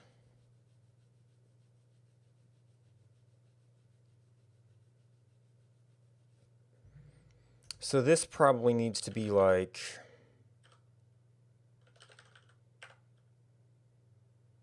We already got spawn change.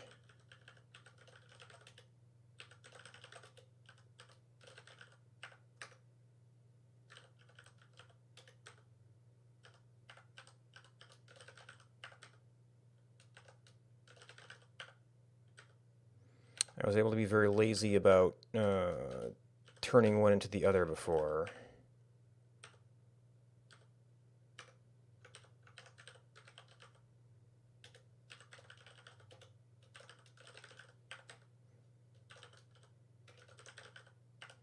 Except this I probably actually do want this to be a list of versions, not a list of version changes. Can I do that?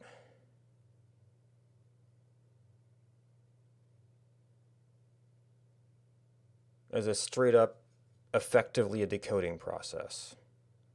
Because it would just kind of be a post map on the decoder, but we'll have to see.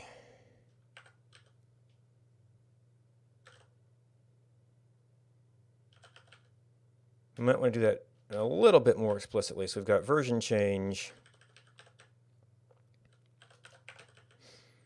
A version. I presume we'll have that.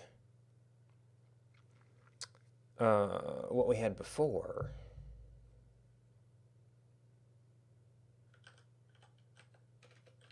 We need actual spawns.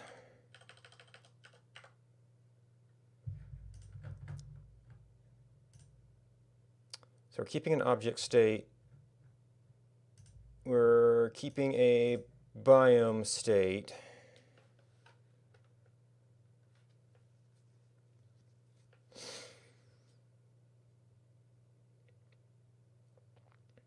Which might just have to be dicks.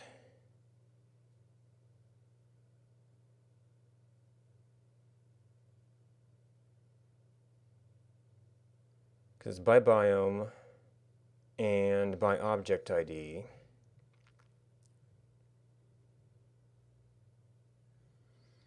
So we're going to need grid placements, we're going to need rand placements.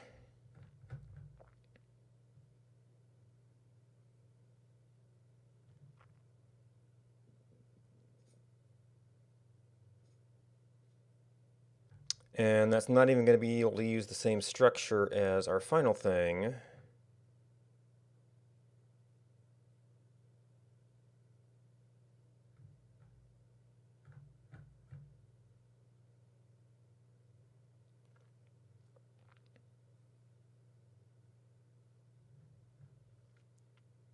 Because one is dicks and one is... So a version ends up being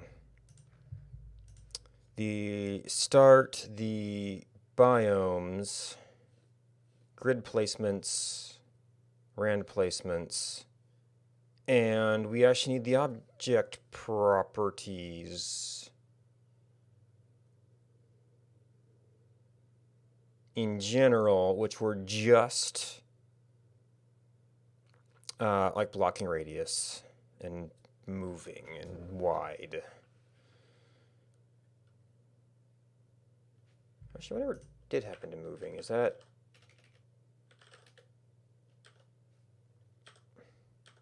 Maybe I kept that with the spawning.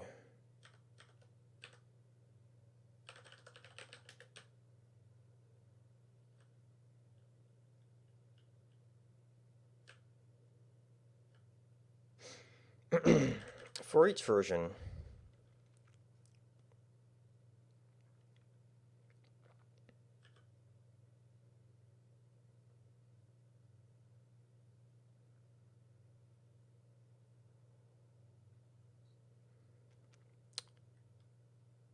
we have the ID.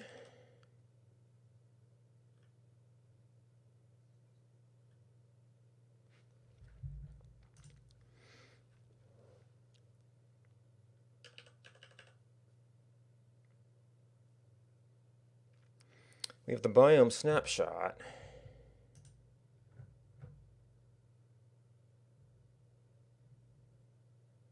Which is our state with just an ID.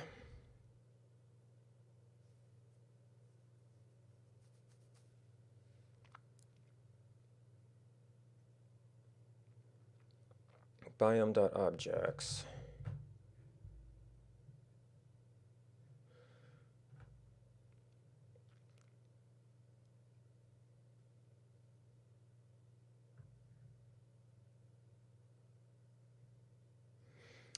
Wholesale replacement. Okay, so we're just using the spawn for that. The biome ID and the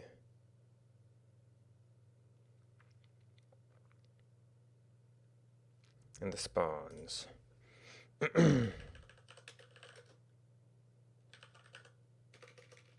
So the biome we're going to keep.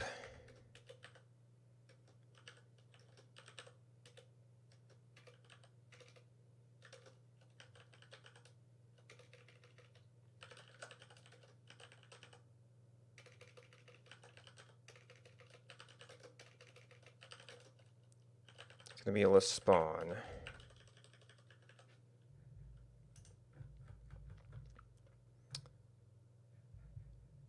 The objects were...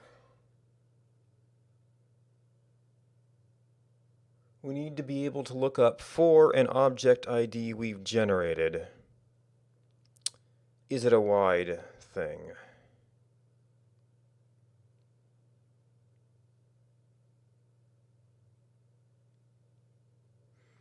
An object snapshot is going to be a dict of everything.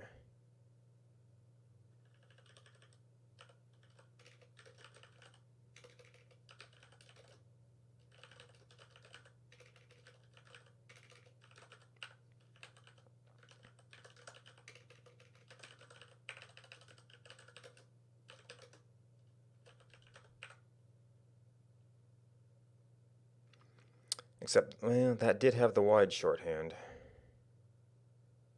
That's kind of a post-processing thing.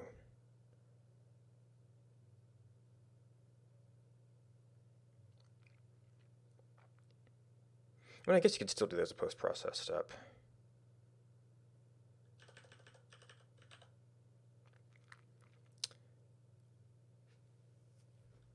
Maybe I need to build this up step by step, instead of doing everything at once.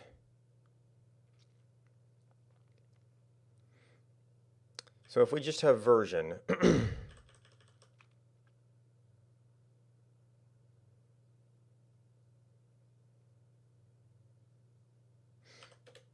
then we want to...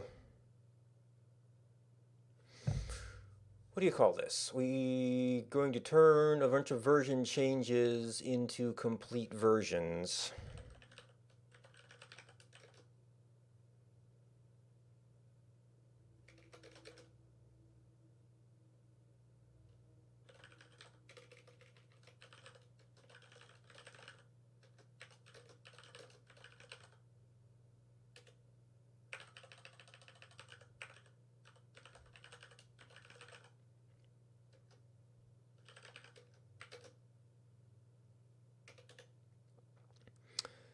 So the super simple version of that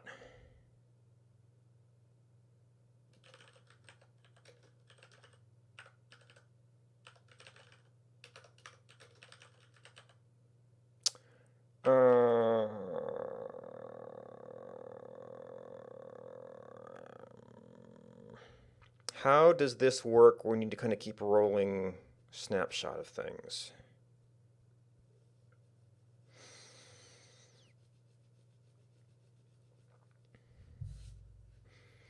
This is kind of like a giant reduce with a very, very complicated state. Because the state has to include both, like the intermediate processing, and the sort of rolling state and the transformed objects.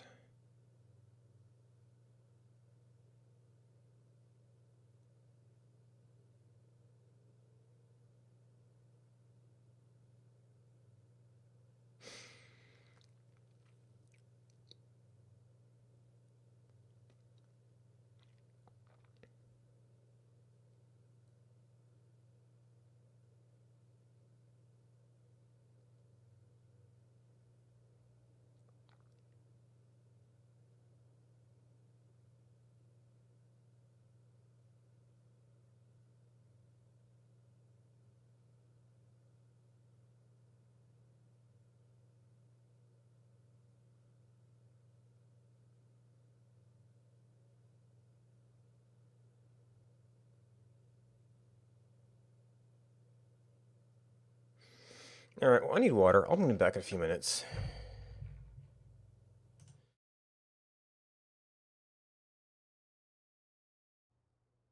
Oh.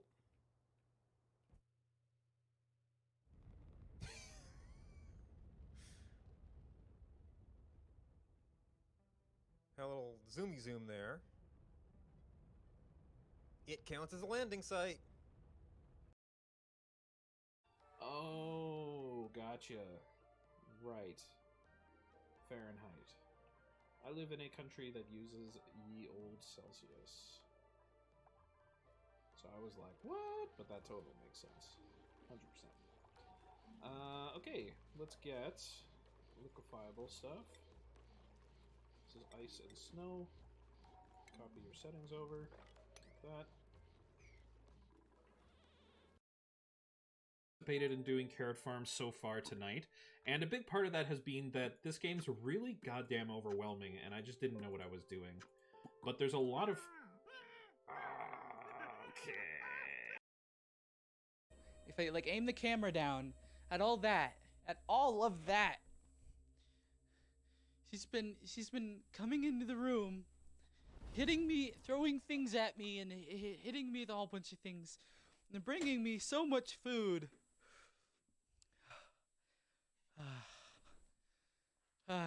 Okay. Whew, good thing I won.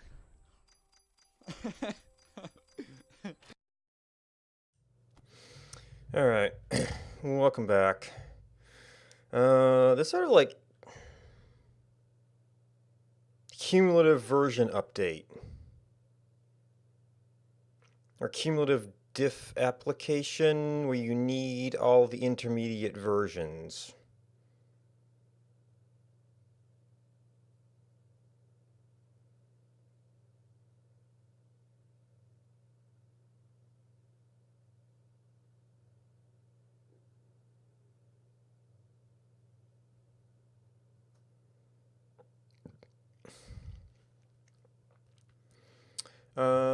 So we might be able to...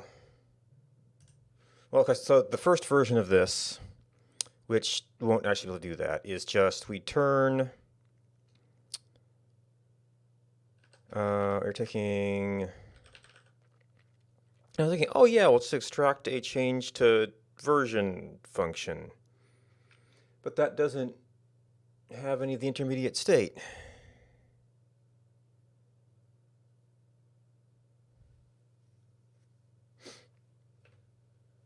And a reduce expects to get the complete reduce state back out.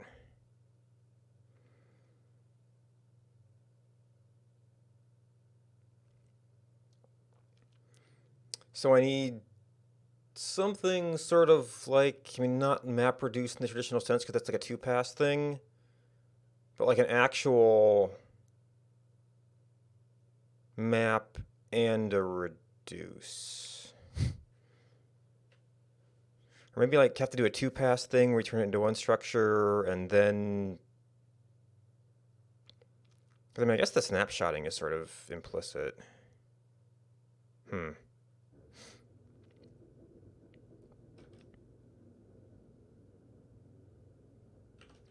But change goes to...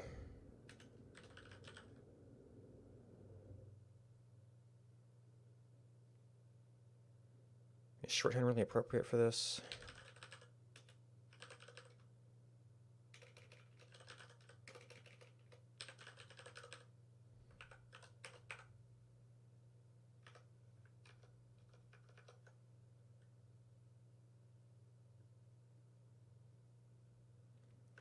Really? Oh, you are...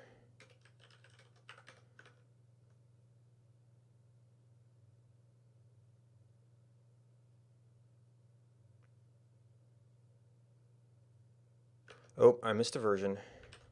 Maybe that's on map UI? No.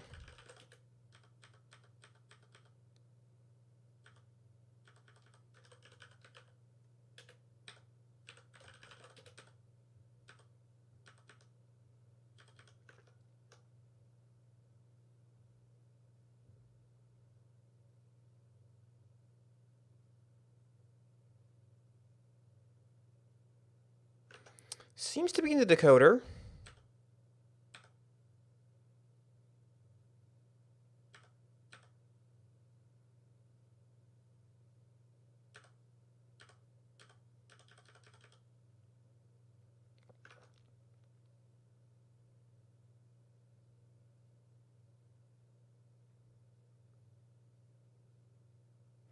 Where are we getting a version, though?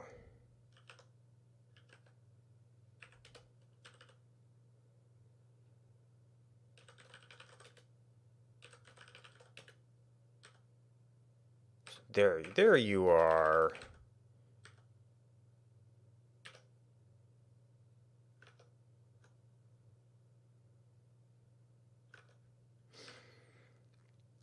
Okay, so that's not anywhere near complete yet, but... so I want you to be a list of version.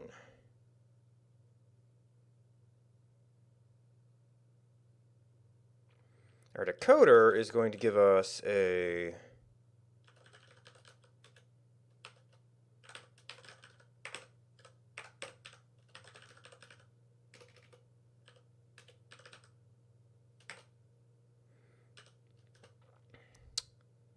spawn changes, so we want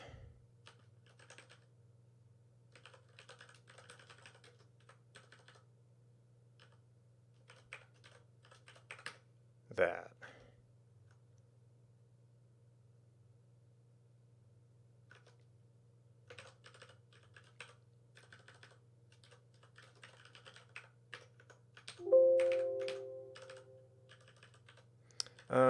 Actually, probably don't really use that.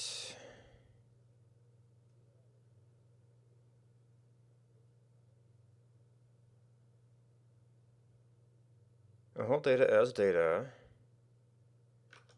Right.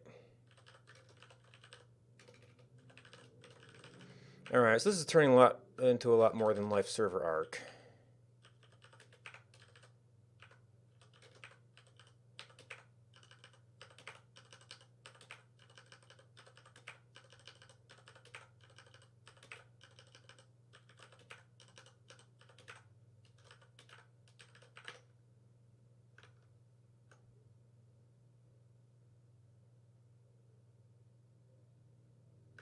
Complete versions.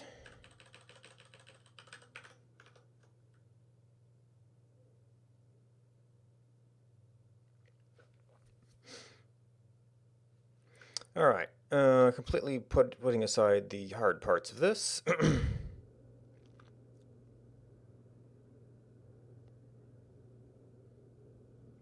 So if we were to... if we try to remember it. What's kind of the next step here?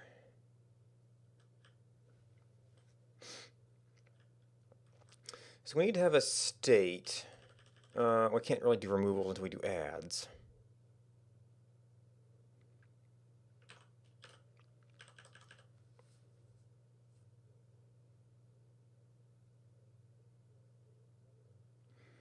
Well, I guess I need to just look at this as how do we apply one change to some kind of state and give us a new version. And we can figure out like a mapping function for it.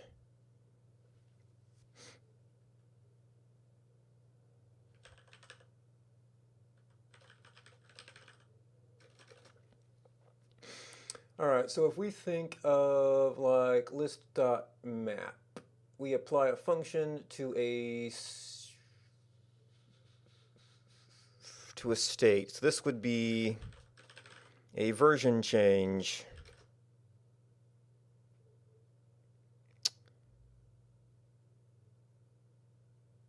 to have a biome state and an object state.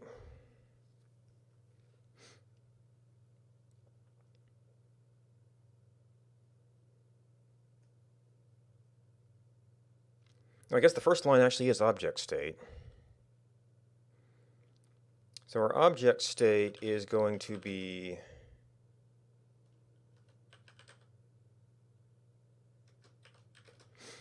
And what we have to get out of this is going to be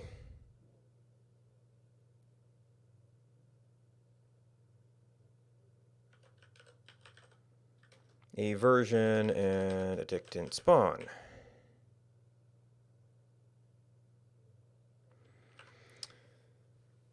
Now, we have biome state and an object state, so we sort of have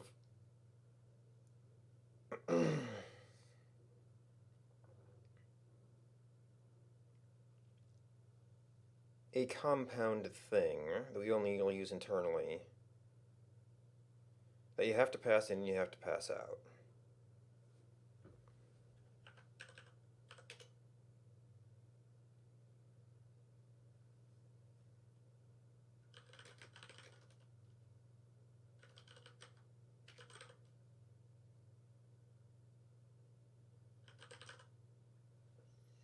Naming is hard.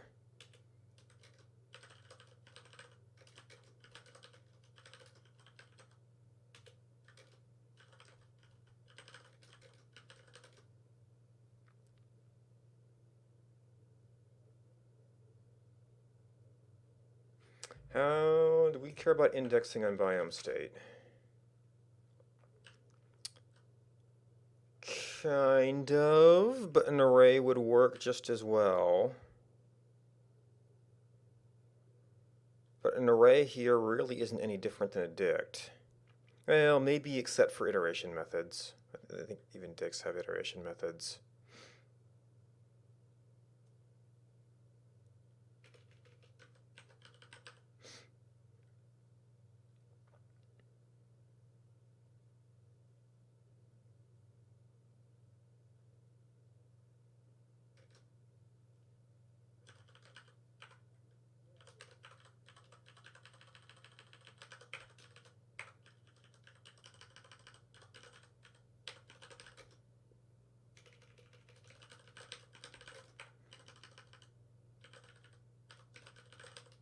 This is actually kind of turning into like a little app almost.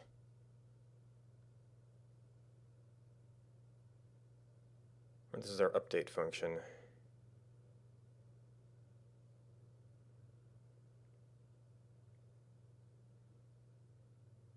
But not quite, because you want the individual versions out.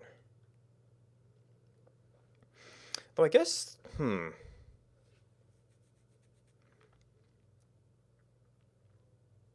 could it just be previous version? And maybe we accept some slightly less optimal structures.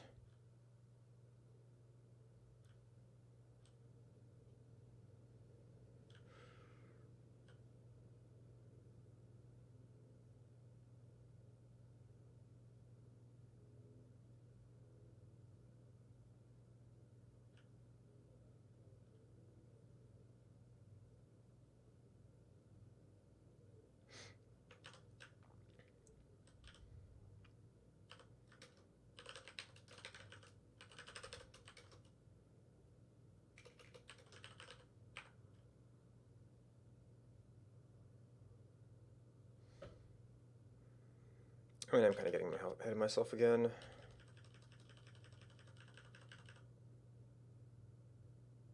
Because these are things that we are going to have in each version. I might have been formatting them a little bit differently for ease of access. Start biome snapshot, object snapshot, which is because of mutable data, which we don't have to worry about.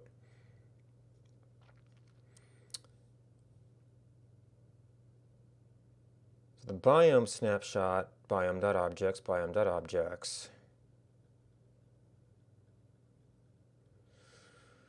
Turning it into an object with an ID.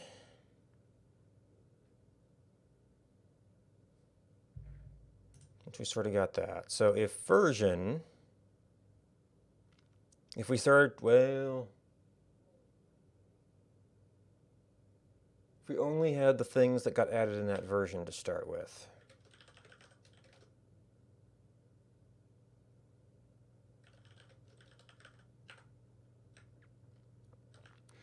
And our current state was the previous version.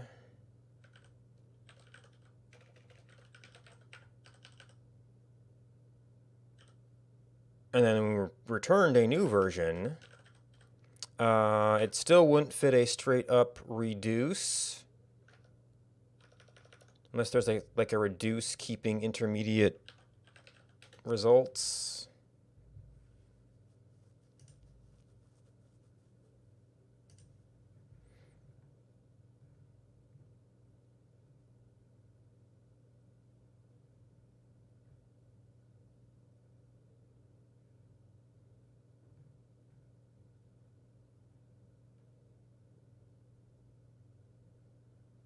Yep, get it into a list and flatten the resulting lists. Combine two lists.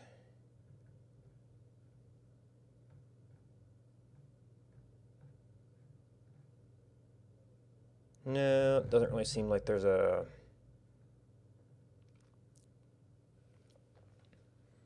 So I might have to do some sort of custom recursive thing.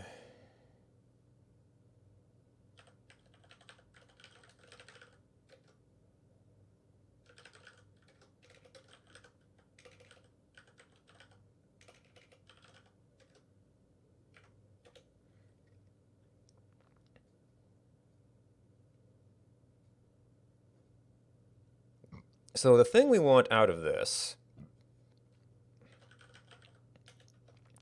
is change.id, change.start.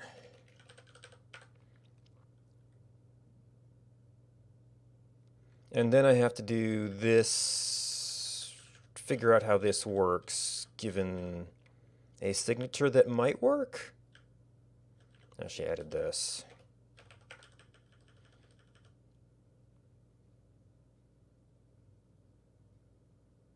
So this might fit a function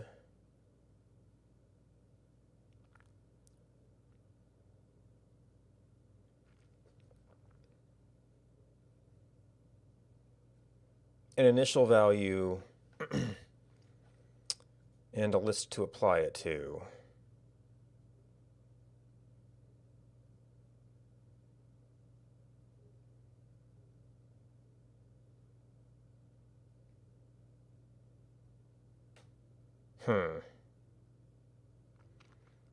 So could I construct it such the thing we output, that the state was the list and you were always taking first or last as your previous? If we sort of built it in reverse order, then we could do head pretty easy. And then we'd just be outputting the new version list. We just have to do some reverses here and there.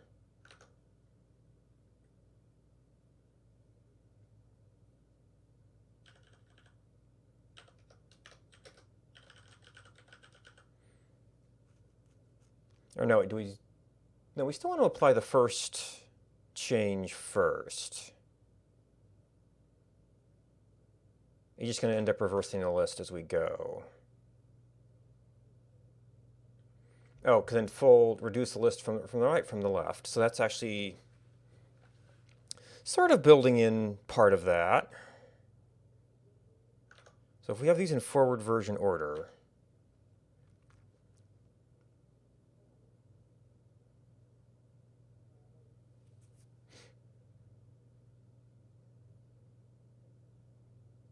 three, two, one, 1, 2, 3. So I think maybe folder is more. One of them's more efficient, so it doesn't have to like do the internal reverse or whatever. But if we want to go in order,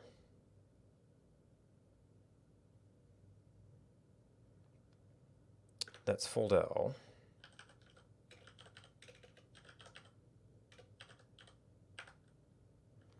And what we're saying is that this is a nice little function.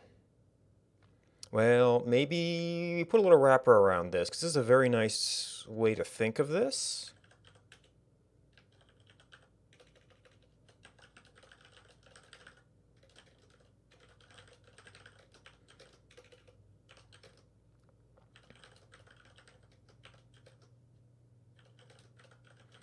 And this is what might be able to work with a fold.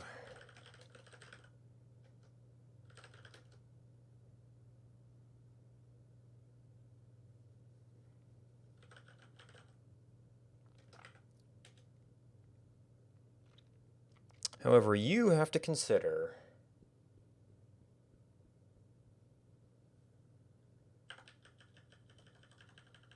I guess we're going to have like a dummy start version.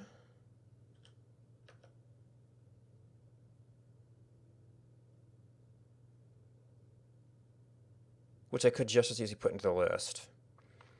But since it is a list, we don't have a guaranteed non-empty list. We still have to consider the empty case.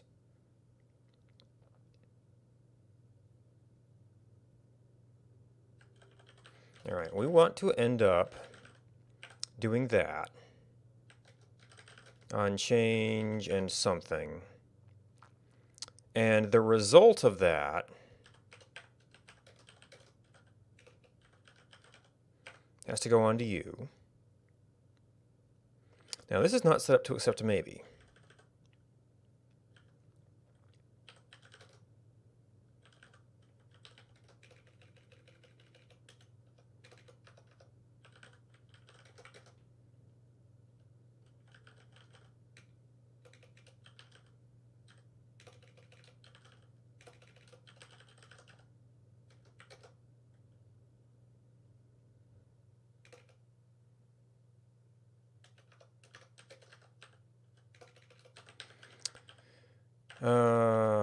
Actually, maybe map is yeah, this is just a straight up with default. With default of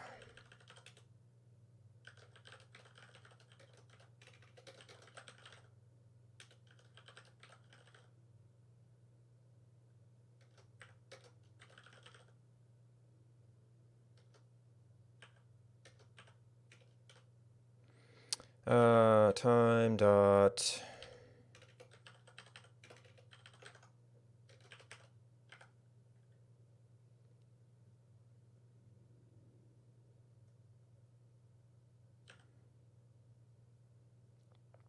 and I mean that's not a terribly ambiguous type there.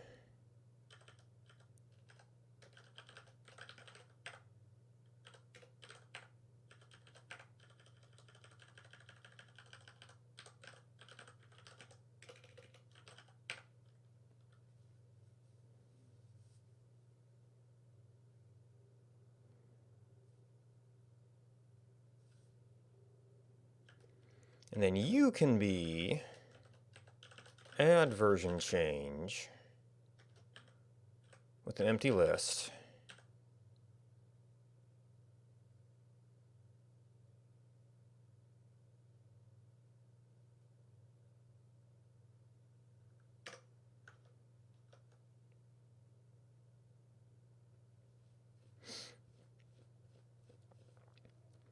Okay, so we have a syntax error in this.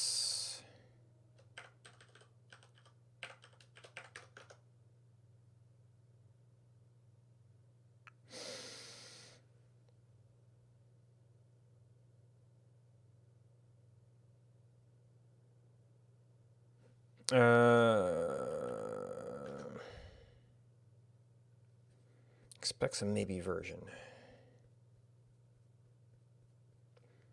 Oh.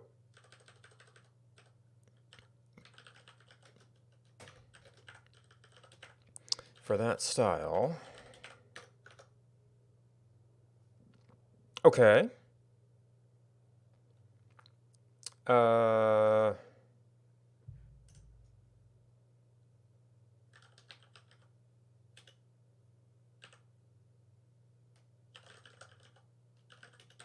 Checks received. Data not complete versions.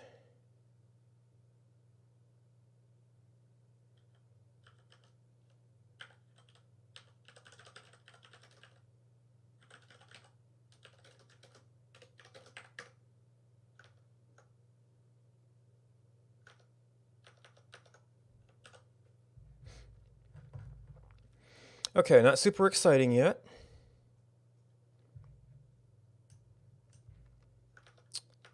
But we got that, we figured out a way to make this fold a little bit.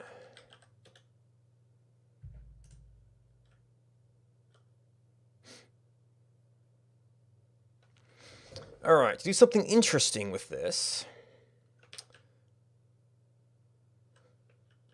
So the first change we made was we just updated the object state, even though biomes are slightly more important.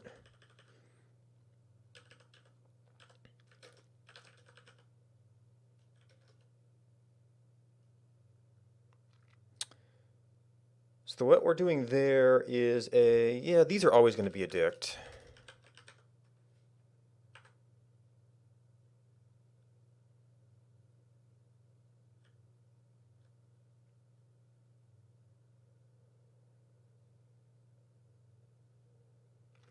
Oh, so actually that's overriding the object state, which is going to say that thing is going to be a removed. So that would actually make it a spawn change. So we're actually going to have to handle removals on that as well, is what that comes down to. And then empty version, actually this is going to get a longer and longer thing.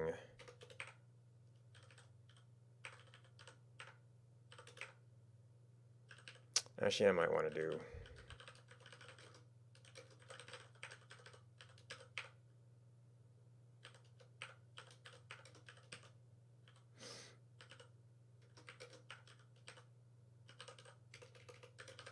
as this gets longer.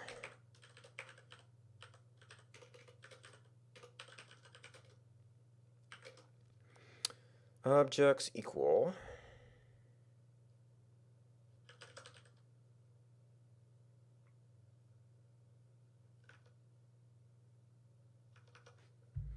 empty.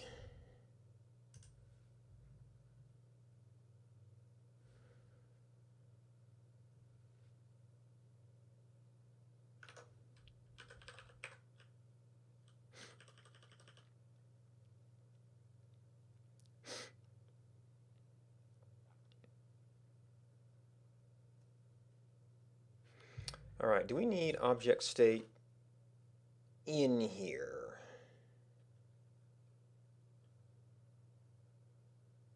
We did that with YJet. No, we just need to be able to reference that in later places. So this might be...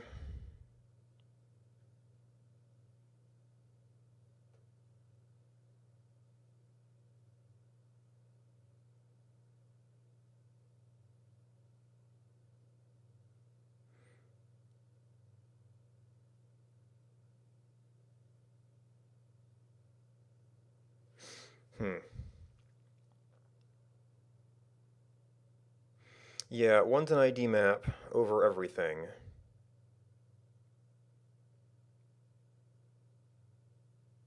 Which really all I want is the last known properties of that thing.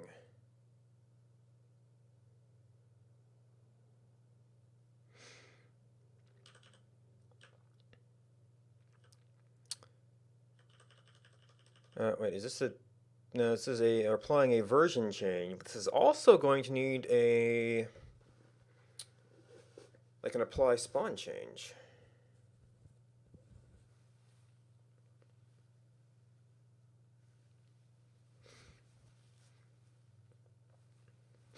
Well, I guess spawn changes are going to have to be over the individual data structures. With the spawn changes...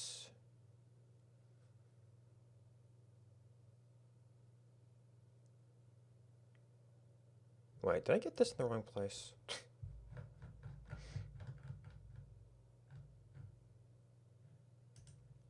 Version.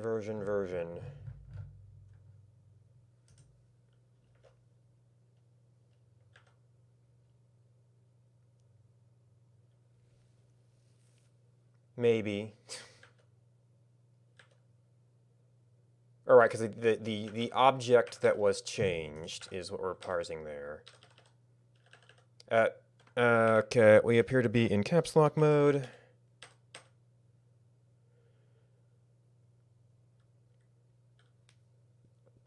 So this is actually object ID. Okay, so that's going through all the individual changes. And then we do our snapshots and save out a version.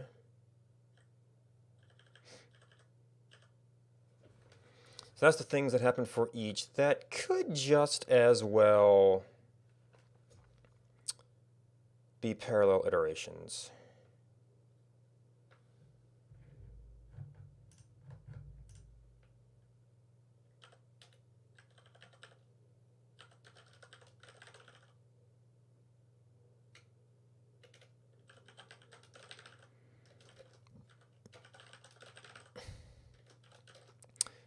You are going to get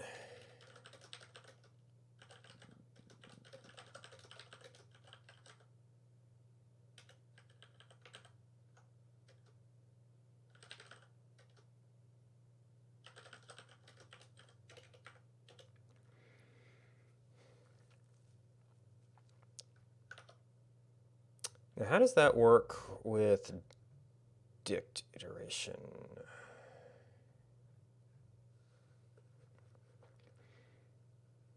Apply a function to all values.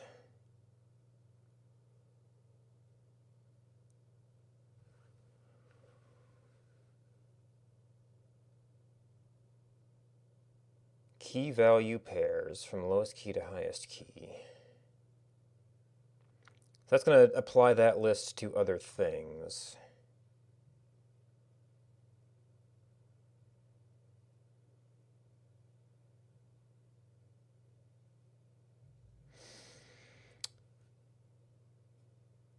Reference again to the first dictionary. Keep a key value pair when its key appears in the second dictionary. Preference is given to values in the first dictionary.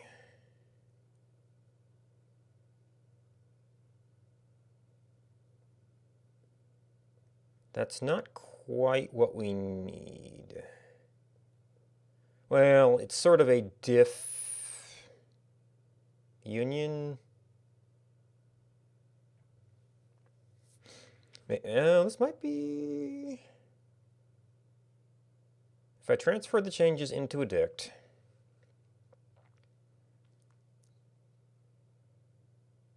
then you could merge them.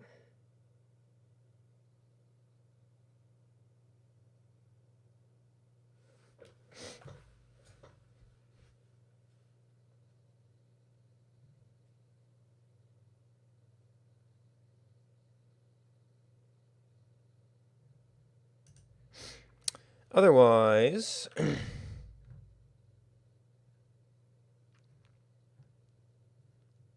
well, for an individual change,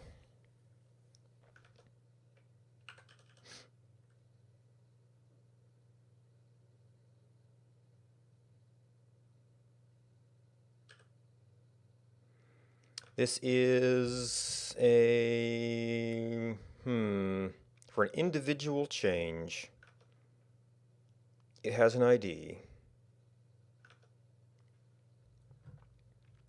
Is that update?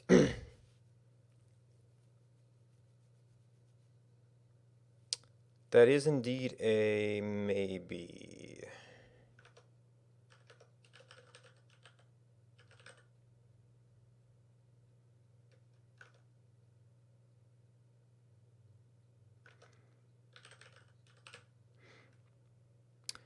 Oh, a spawn change is... So that's we kind of have to deal with this fact up front.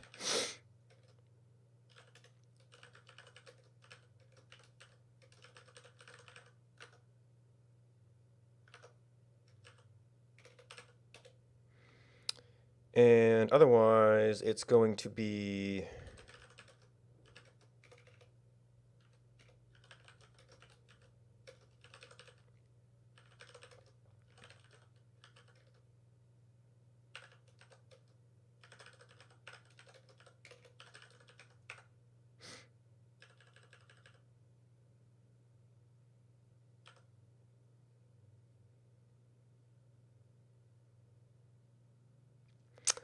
I might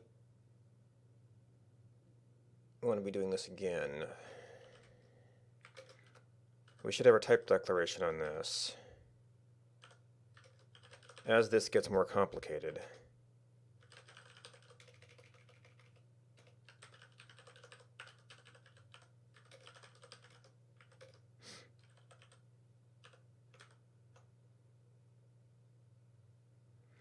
So this is actually a map.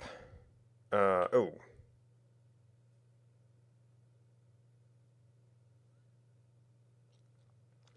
So this is one of those awkward things. The convention is you apply the thing you're doing last, but that doesn't work when you want to map over something without having to apply a swap.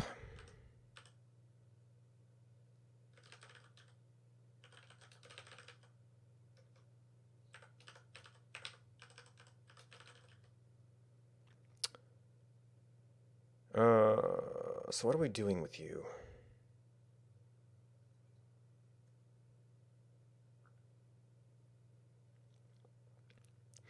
This is a reduce.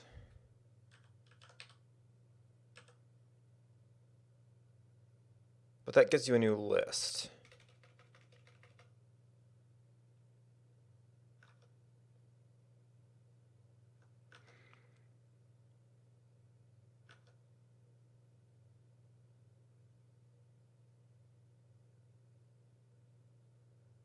No, it gives you whatever you pass in. Let's see.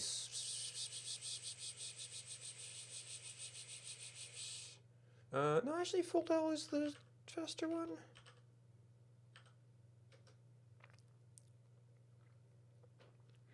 So full del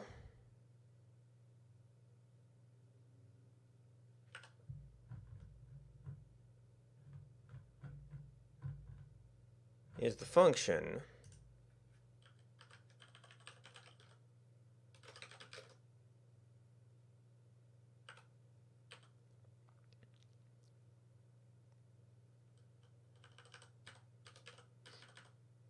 the initial value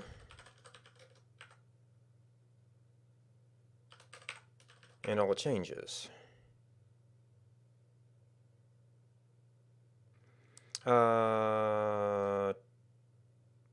No, previous dot objects.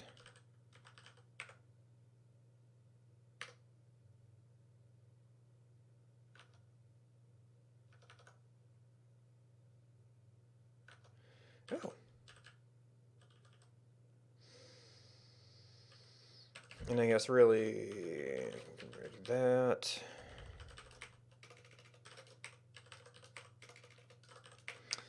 It's handy to expose the type name because you end up doing it a lot.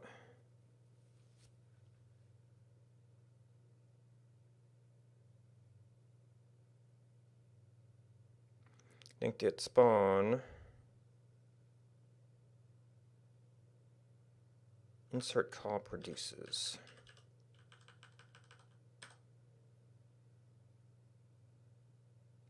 Oh, that's a function. We forgot the actual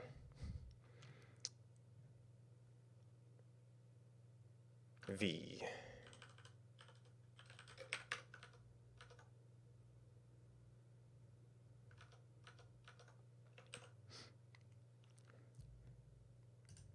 This is now much bigger and much harder to read.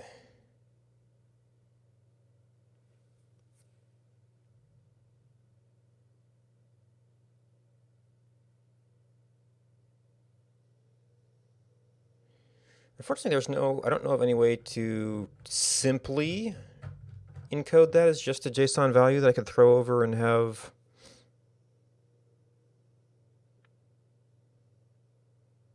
print out myself.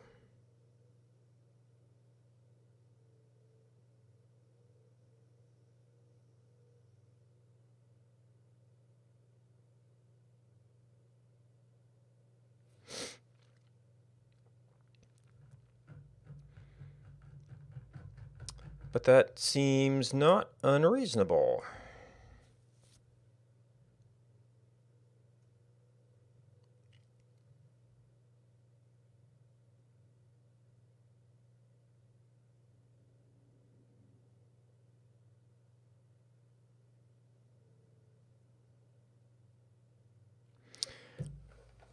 I'm not seeing a lot of larger IDs.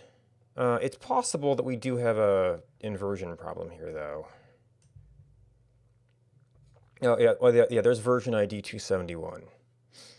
So I might want to... We do have to apply that last, so it'll end up on the head of the list.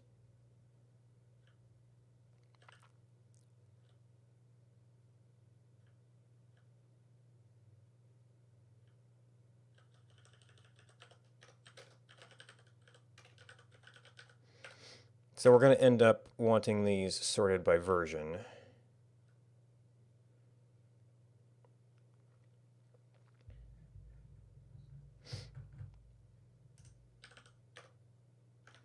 All right, so that was a bit of a bear to figure out.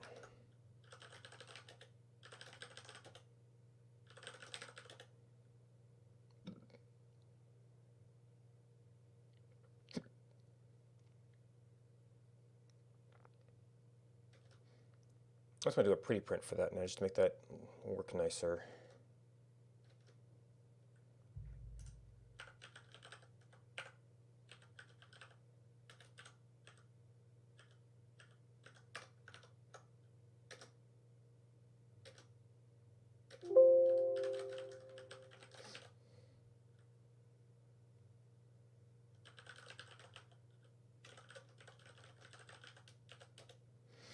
All right, so that was the big nasty part. So object state is going to be a piece of a version. And since we're pure functional, we're kind of get the snapshotting for free. The biomes are going to be a bigger deal.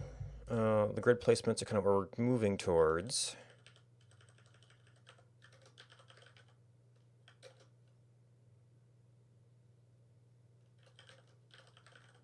Are you a list biome or are you a dict biome?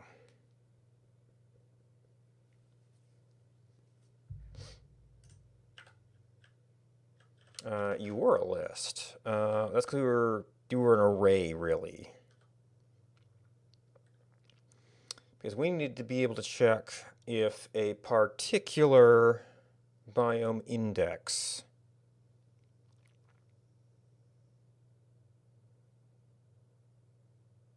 and those were really biomes. Change.biomes. No, those are biome numbers, not biome indexes. Really.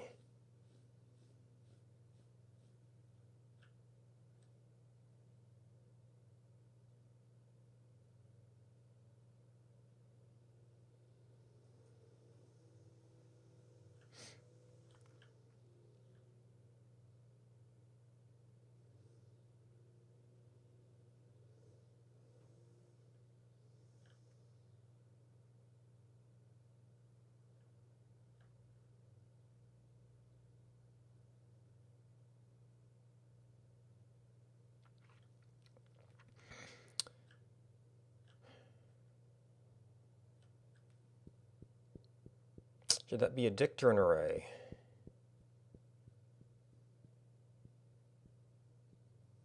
Or I could search for the matching ID in a list. It's going to be a pretty small list.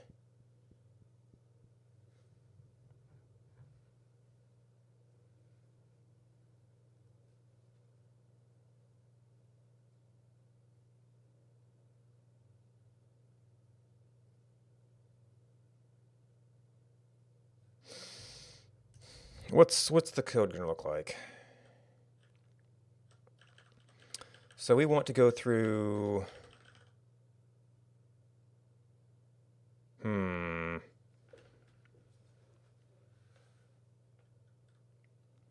do have the if biome doesn't exist problem.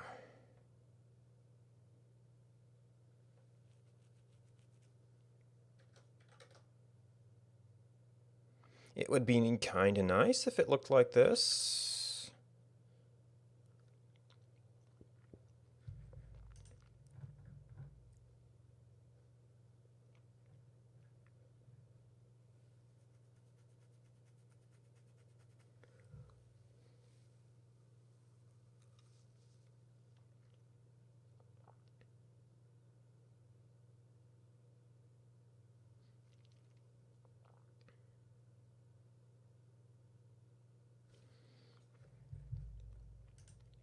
So, basic changes have to be applied to every biome.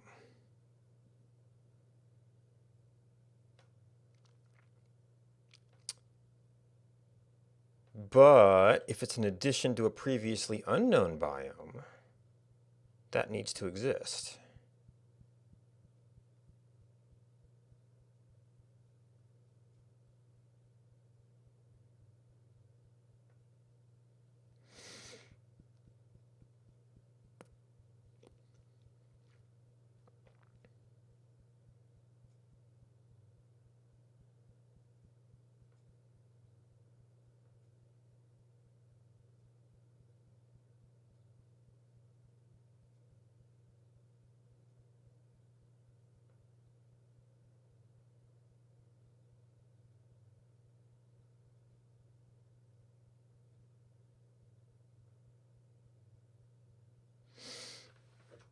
How do we handle non-existent biomes?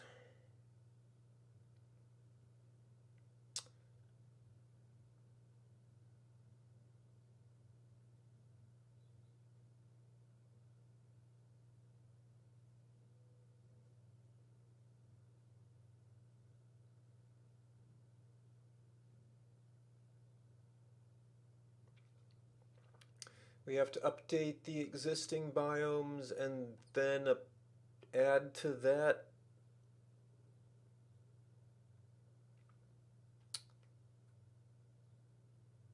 a list of things that mention unknown biomes?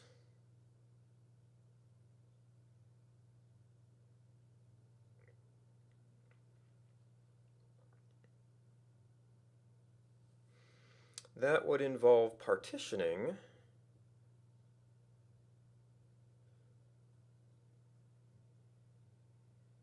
Biome list into unknown biomes?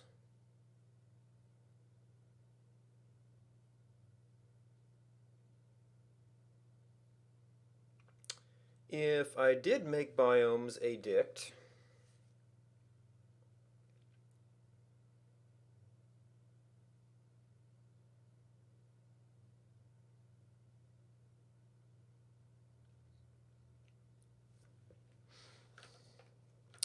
is that there an update that's a maybe?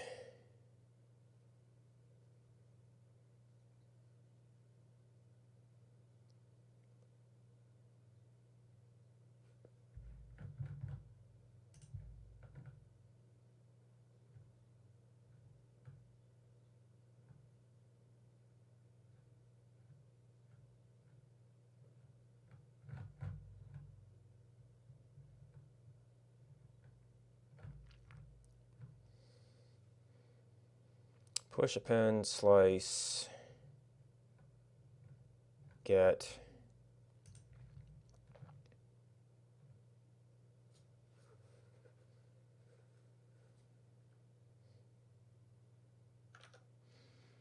yeah, maybe that means biome wants to be a dictionary.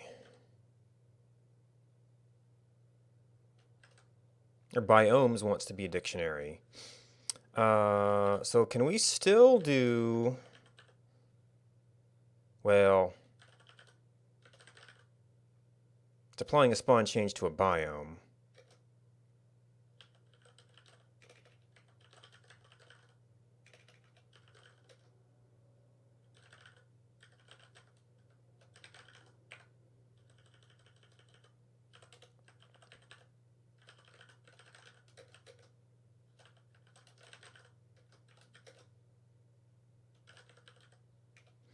So we think this is going to be a dict int biome.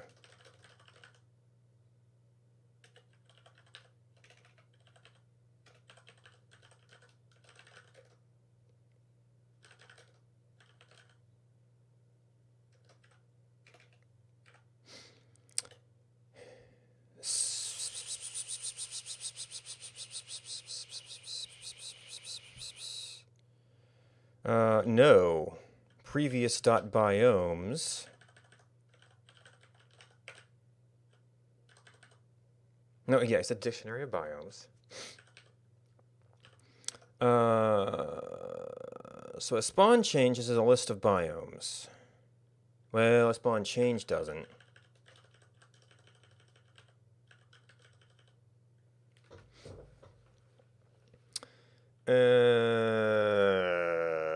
So this is where not handling the ID uniformly. Well, no, if it's removed, we have to go remove it from potentially everything. Then it looks a little bit more like this.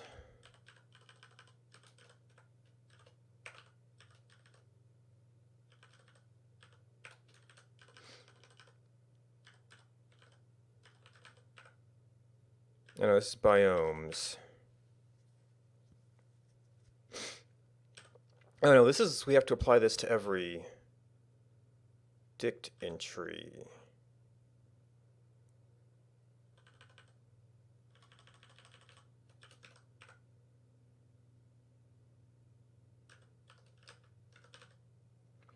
Which is just a dict.map.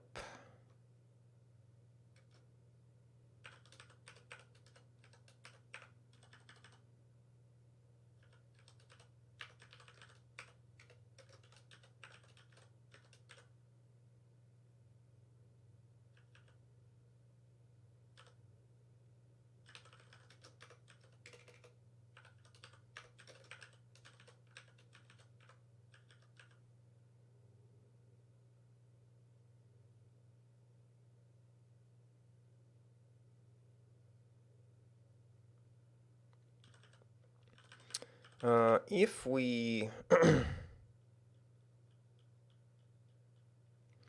then we get into, well, I guess there's the dict update. There's a dict update of the biomes.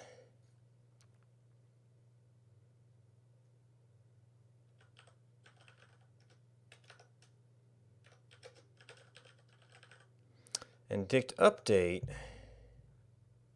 can handle, well, no, we have spawn.biomes.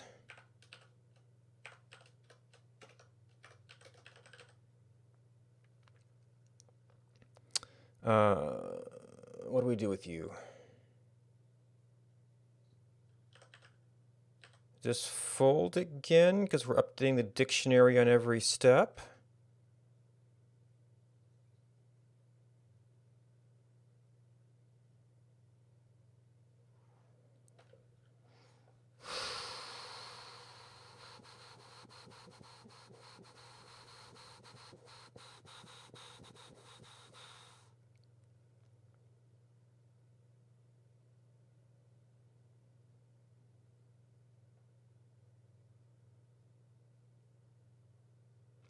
So this would be apply a, well, actually,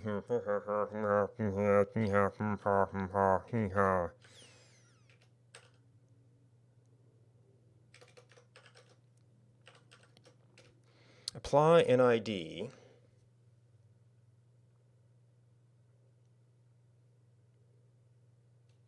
with an initial value of biomes.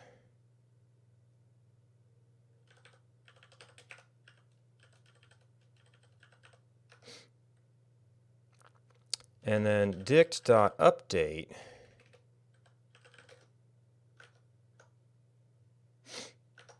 at ID. I know I'm thinking of merge, but it is maybe to maybe.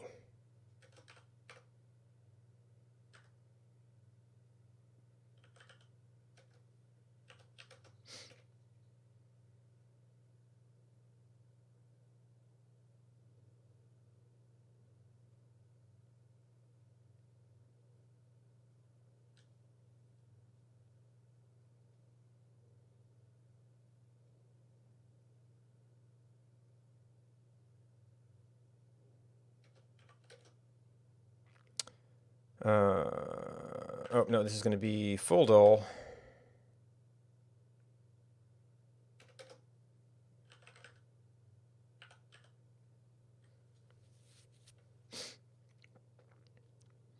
So that's the biome. We're dealing with the biome objects. No, you're just the IDs. No, with the value.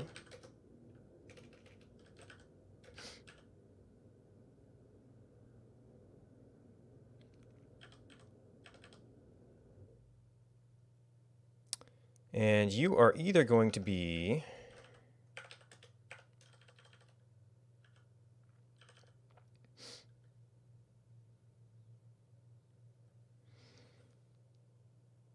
wait, fold all over spawn.biomes over you. The initial value of our master biomes.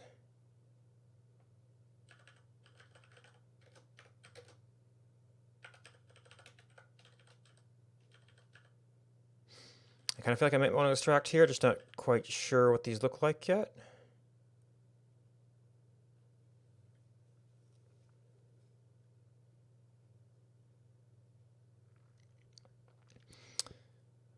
So either this exists, debating if I want to do a case here.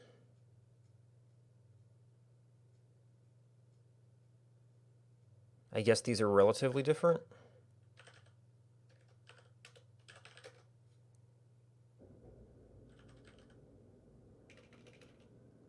Well, no, this is dix.update ID. This is, oh, this is,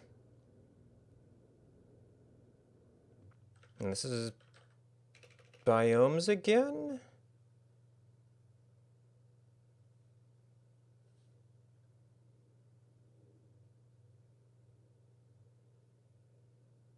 Yeah, so updating our dictionary. So this is like the intermediate accumulator biome dictionary.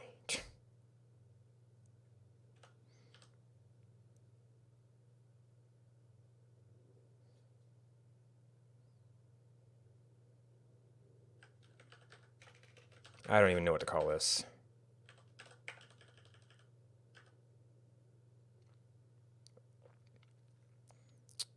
Okay, that was the biomes we got passed in. This is like biome IDs, but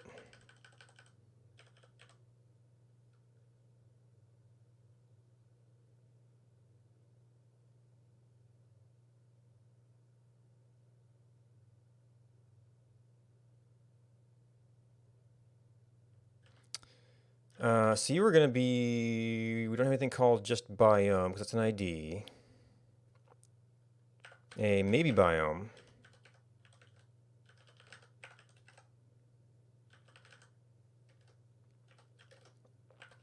And if we do that,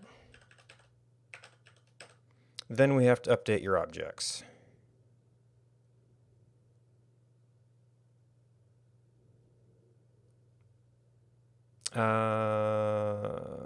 Is this an insert? Well, this is just kind of doing the remove change thing. So we got spawn, we got object ID.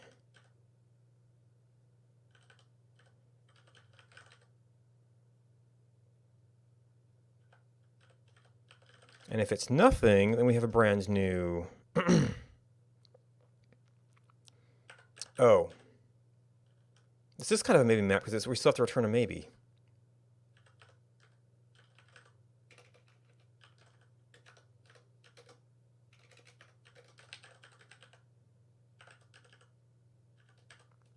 So now we have to do this as biome.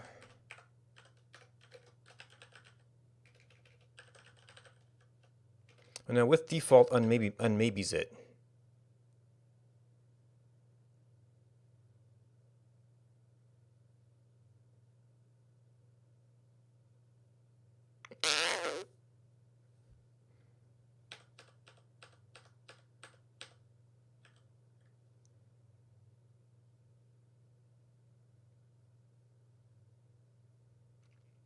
Even if I and then it, but that's only if there's a value. So this has to be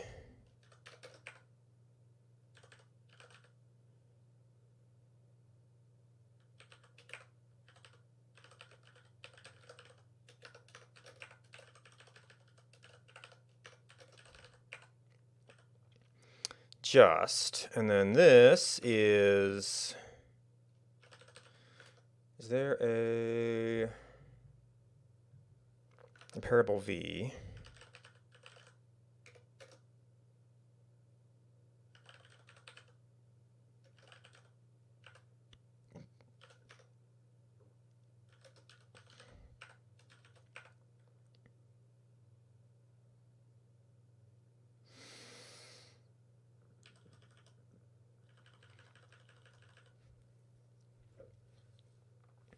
All right, so this, do you take outside information?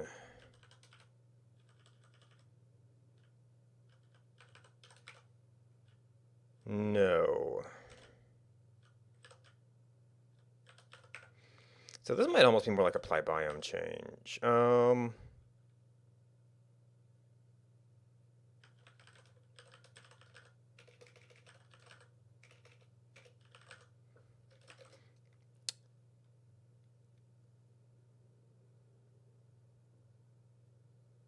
So you're going to be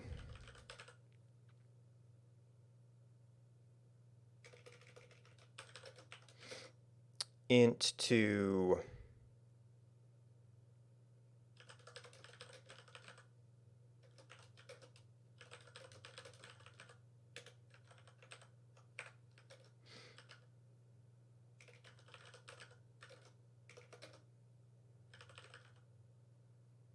and on each step, then we don't necessarily have to worry about getting that confused.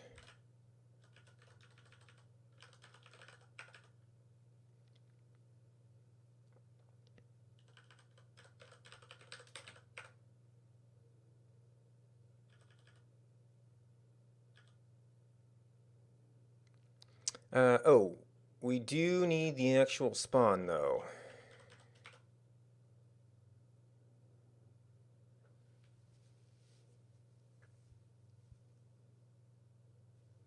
Which is just going to have to be an extra parameter.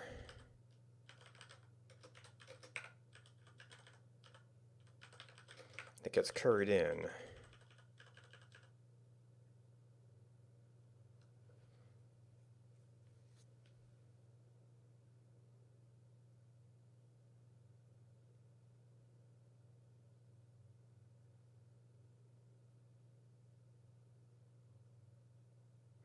Almost makes you wonder if this should be part of that. But it was this update that was looking a little crazy.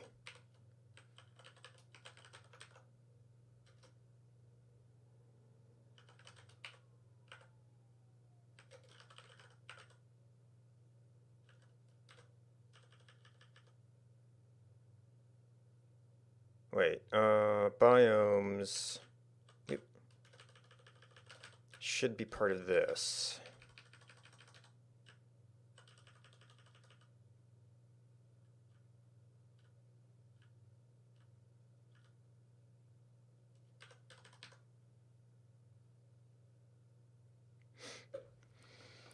There's another update function.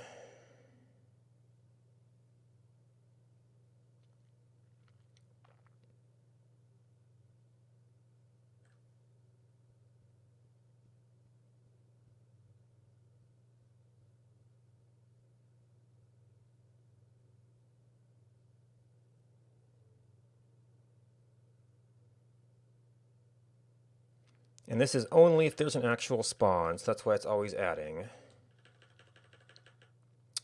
Now this is like a maybe to maybe.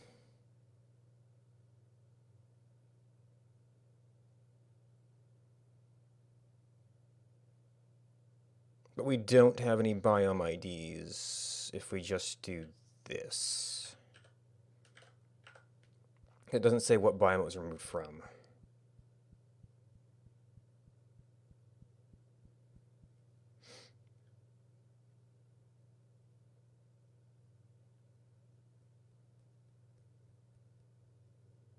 Interestingly enough, we didn't end up with this again.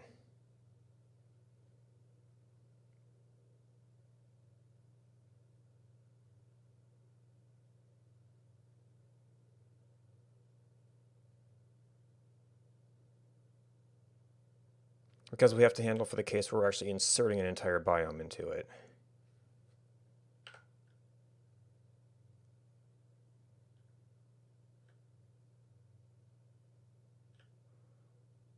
I mean, I guess I could use Let's to do kind of a staged, ensure biomes exist and apply changes.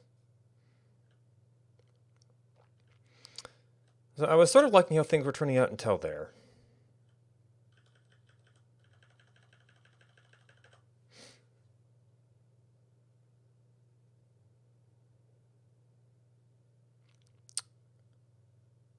Maybe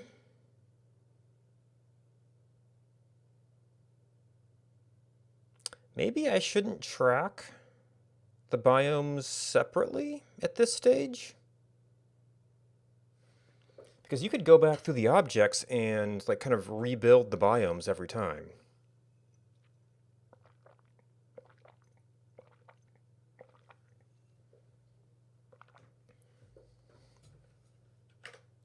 All right, well, out of curiosity, that does not compile.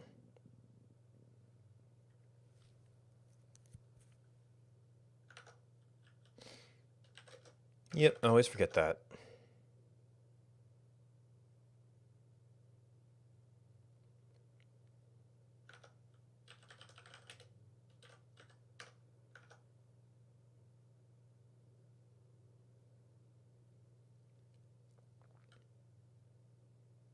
Mm-hmm.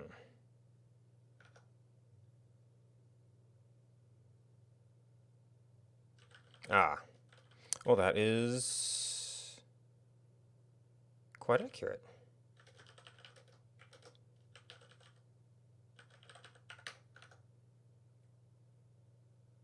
Oh, except I converted this to a dict.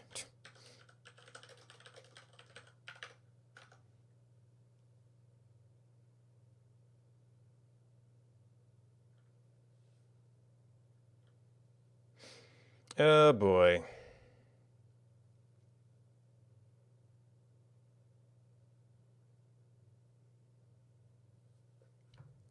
Okay, that would have to be dict.update.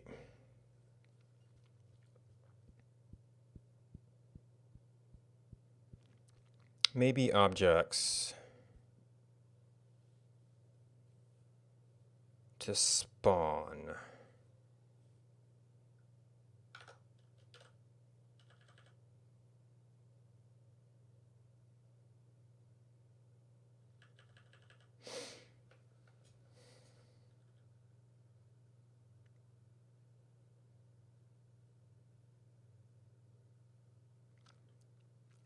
There might be a biome with that biome ID.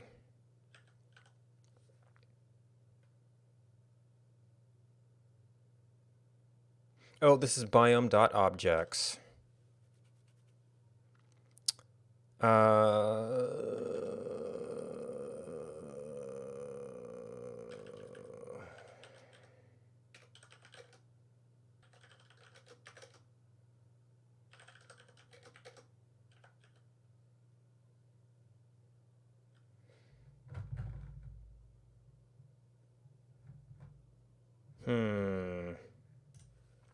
Do I need this?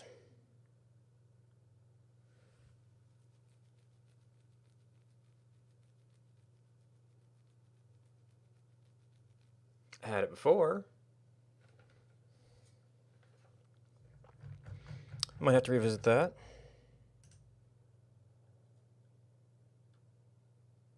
Because it's sort of implicit in the key value.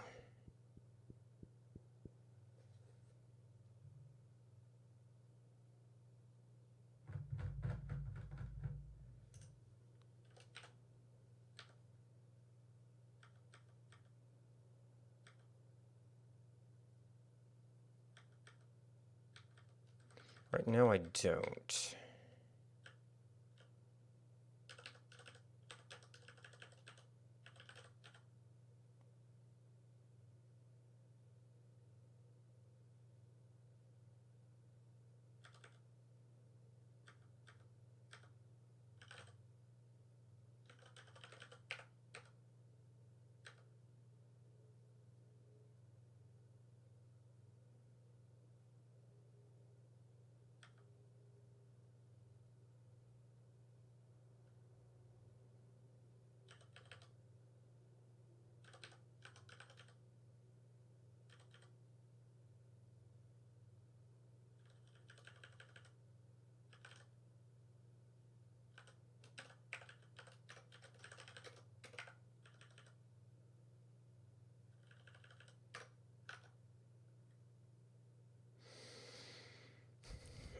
Dictant biome, dictant spawn.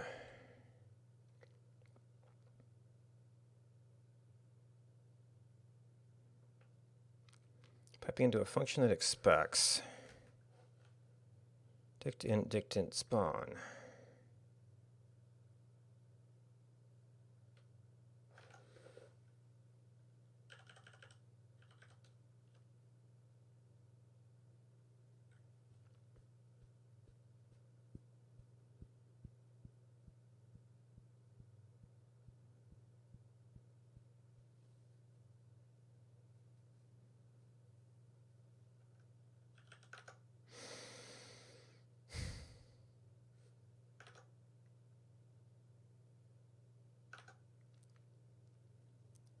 Argument is dictant biome.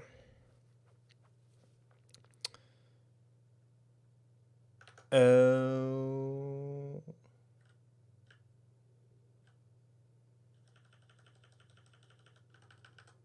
But biome objects were list.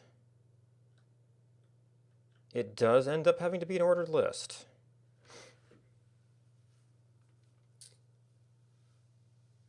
That's more of a final record issue.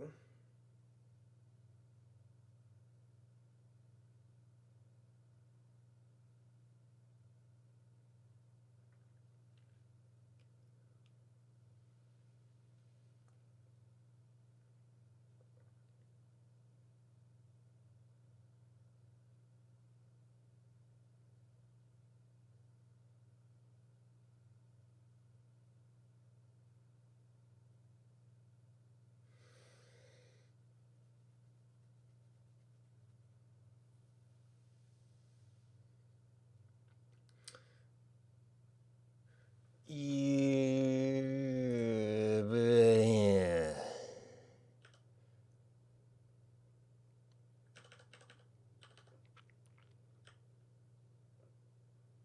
Yeah, maybe we just reproduce that.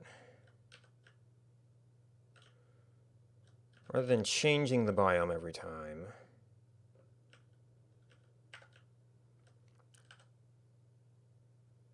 So now we don't let.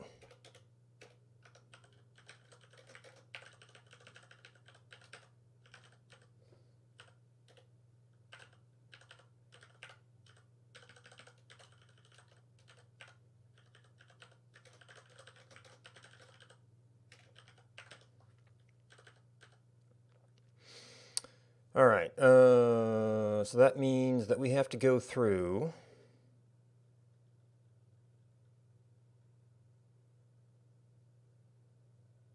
the object list.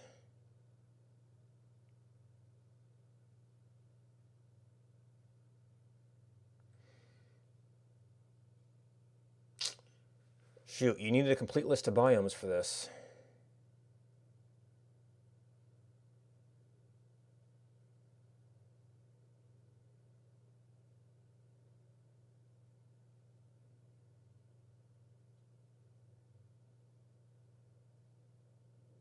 Or we're right back at that sort of unknown biome insert problem.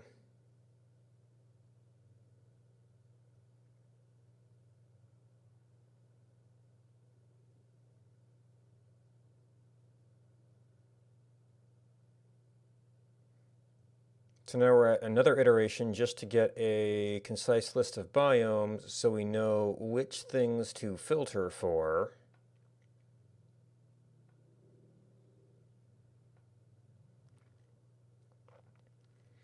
Now I guess on the upside, we've already processed our removals.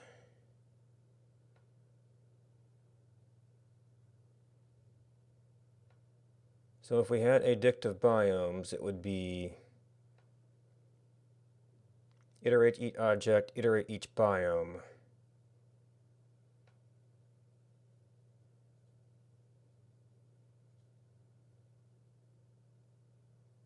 Producing an insert for that biome on that object. Would that even be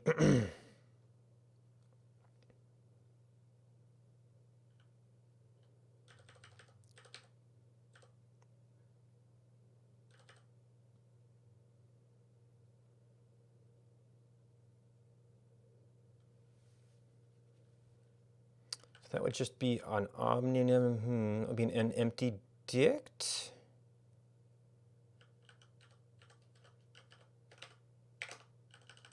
I did something like that. But this is not spawn changes. This is what? The objects is a dict. Don't really care about the keys.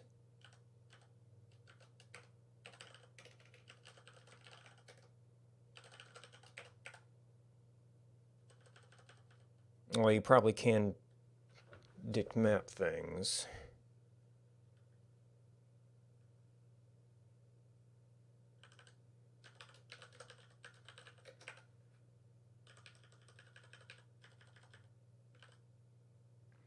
So this is going to see each object.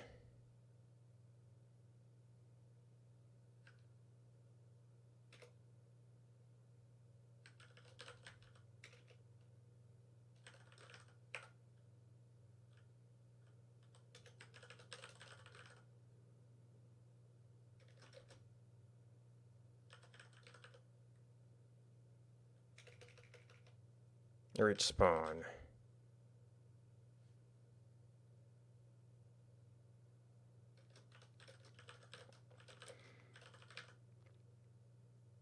And the dictant biome.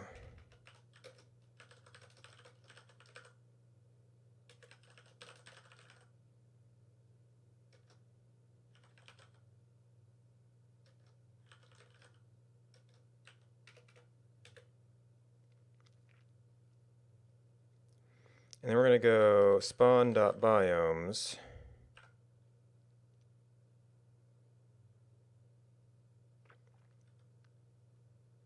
And each of you is going to be an insert. Well, this is we don't know if a biome exists problem.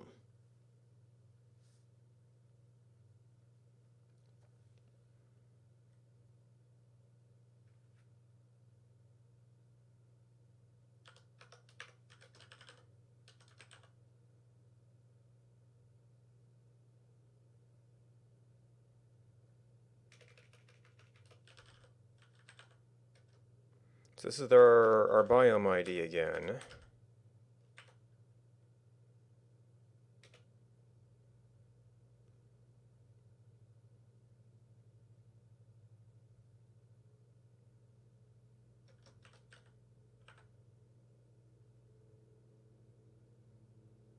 This has to be an insert, so this is kind of back to our folder.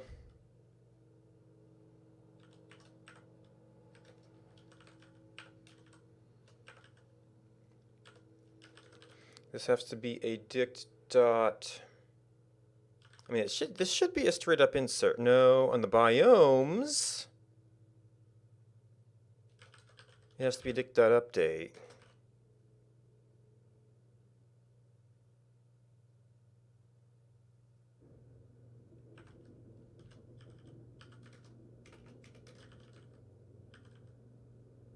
And here's where we're back to the sort of accumulator thing.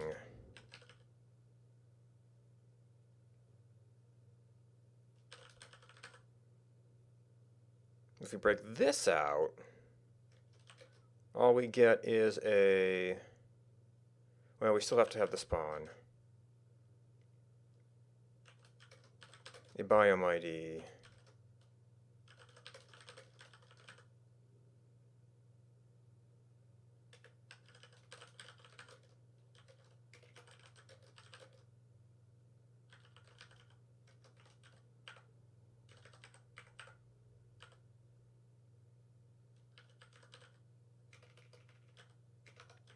That just gives us a, just let us alias this again.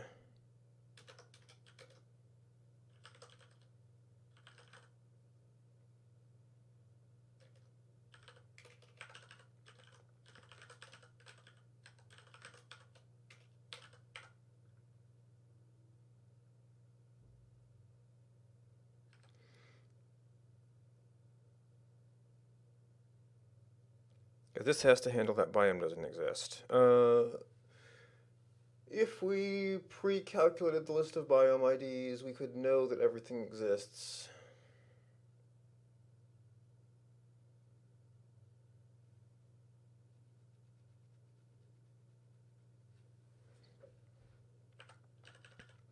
Which I might like just for... Well, that is a procedural process. Kind of.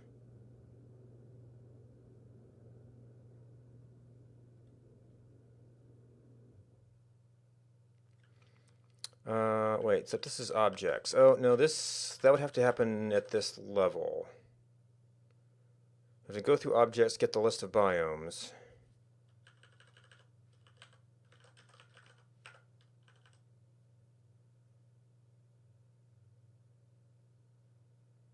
Which I guess could still be a foldle.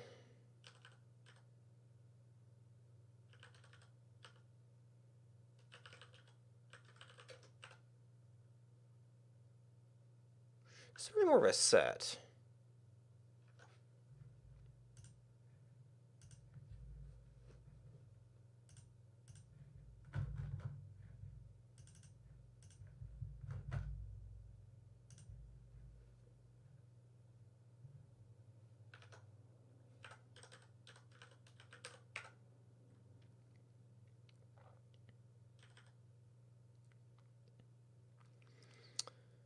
Spawn changes is going to apply to that thing's biomes.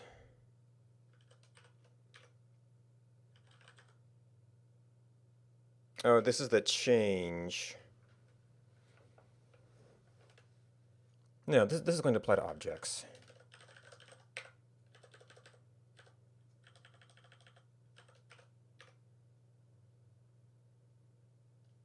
Oh, could I do...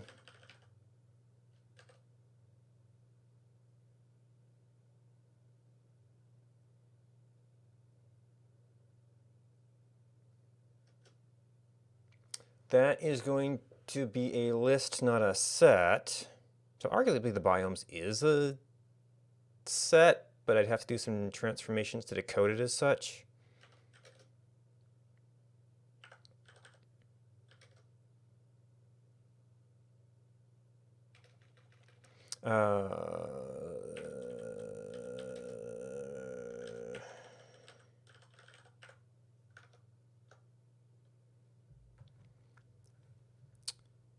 So insert's an individual thing.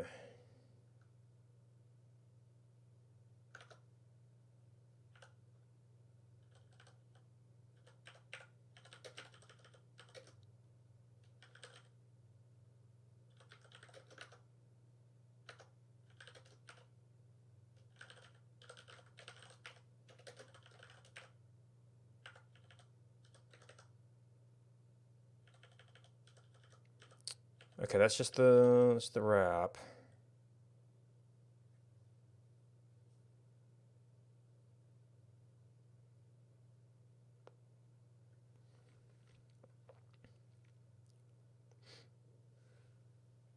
Oh, except there's biomes again.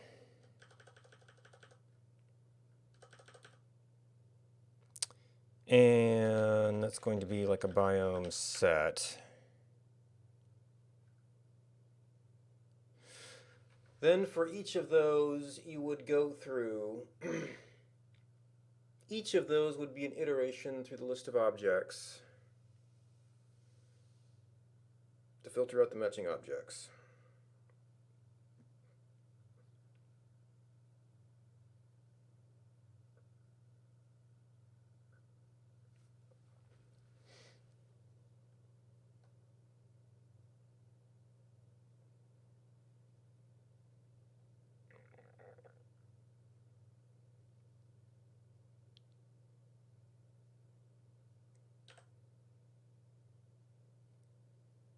So now our master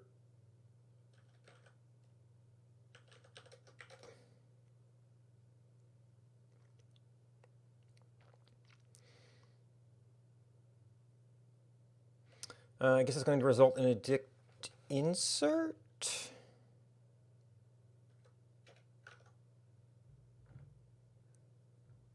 Oh. set has its own fold.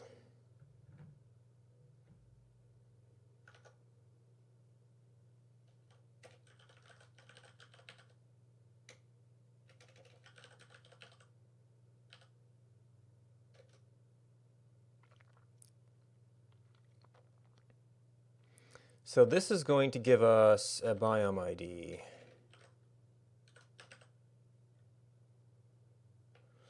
Does this just reverse the problem?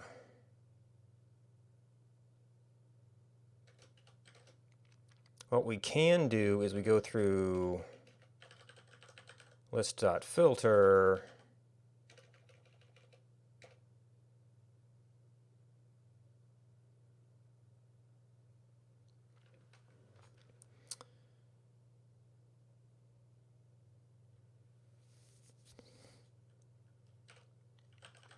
spawn,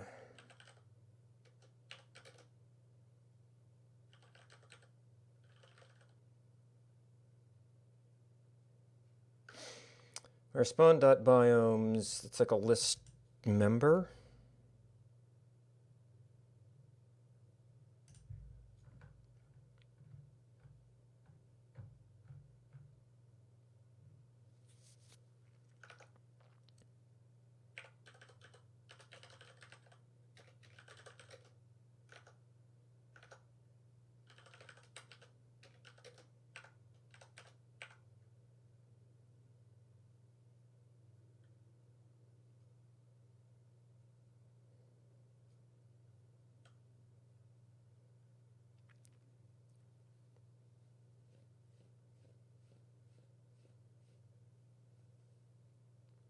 So that will give us I guess a list.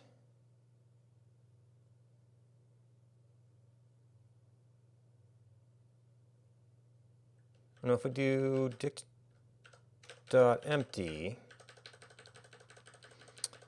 there's your list.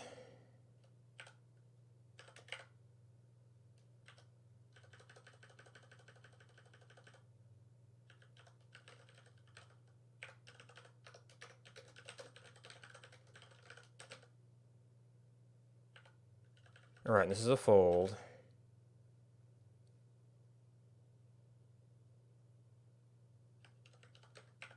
Naming is hard. That's not going to be the right argument position, though.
Rebuilding that might not be great performance, but this is small enough we could afford to do it.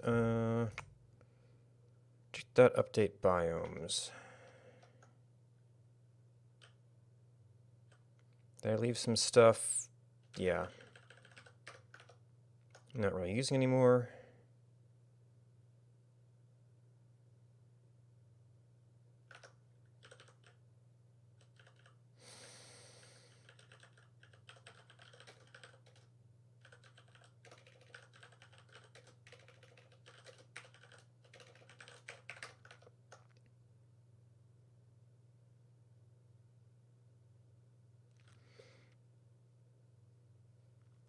Objects, sticked int spawn.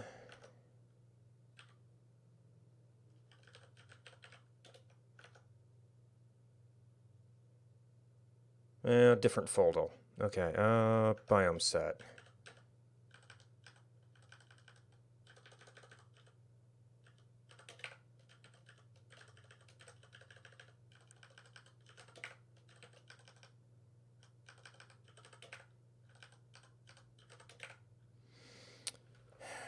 Objects. All right, so that was a dict.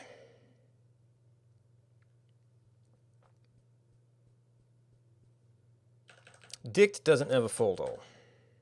Oh, this must need to be dict.values. We lost that somewhere.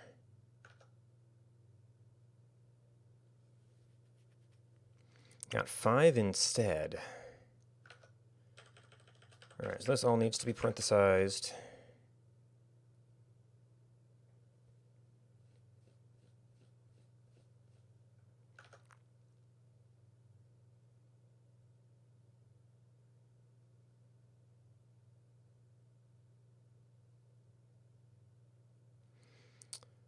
Wait, that feels...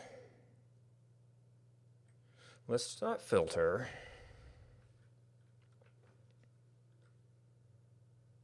Where's your list?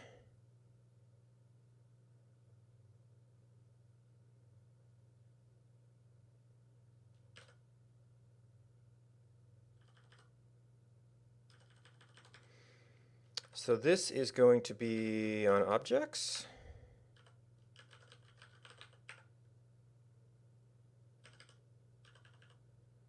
Biome ID, blah, blah, blah, blah. Okay, that's where our dict empty ended up.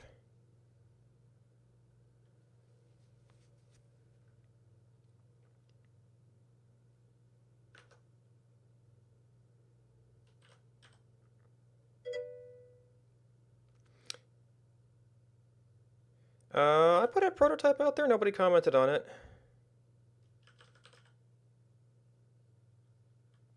Maybe I'll poke at the naming thing tomorrow.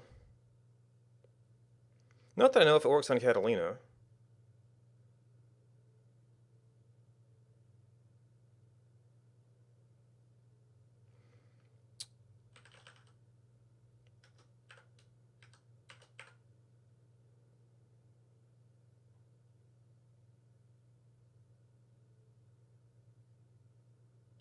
So we're doing this twice.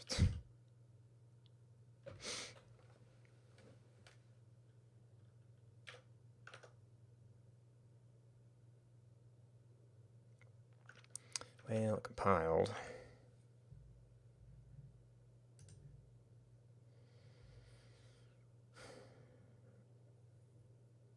Zero biomes equals 0.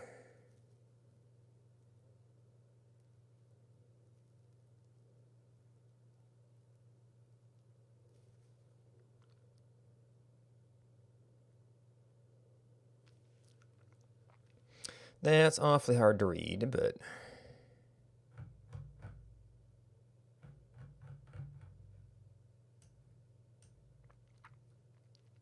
Seems like it might be doing it. Yeah, so I guess the JavaScript is actually better for this kind of debugging.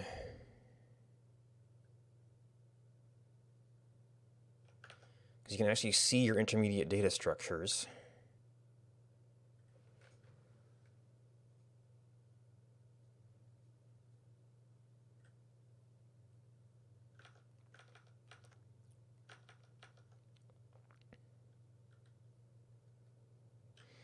So it probably would have been more efficient to apply changes, but doing it through 2 levels of dictionaries was kind of hairy.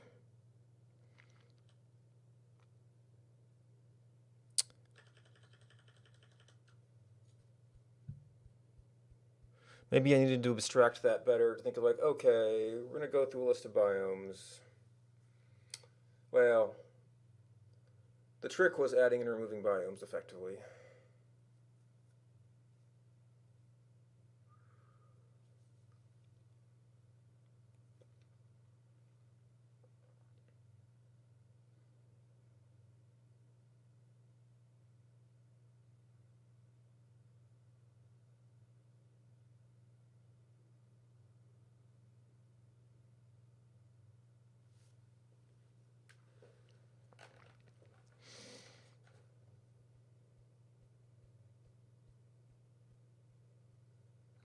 Maybe we call that...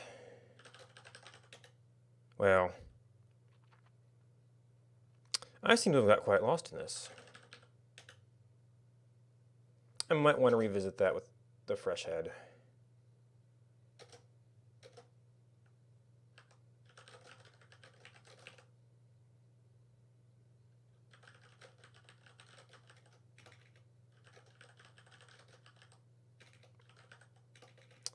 But it's gotten quite late here.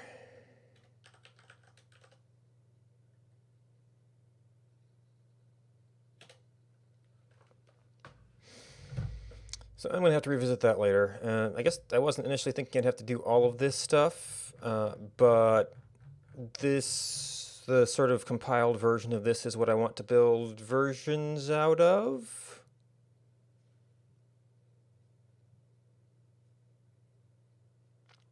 And then I'll have to do all the encoding back. Oh well. I mean, maybe I could have shipped the versions as changes and then rebuilt things, but I kind of want to make the worlds out of fully realized spawn sets.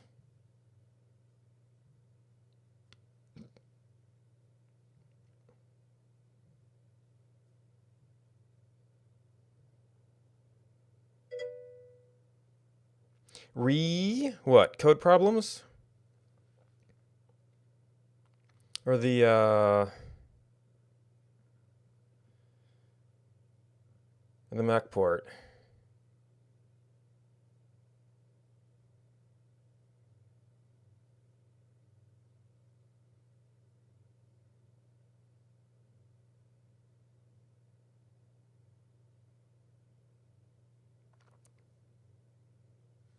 Did I typo it? What do you mean, why?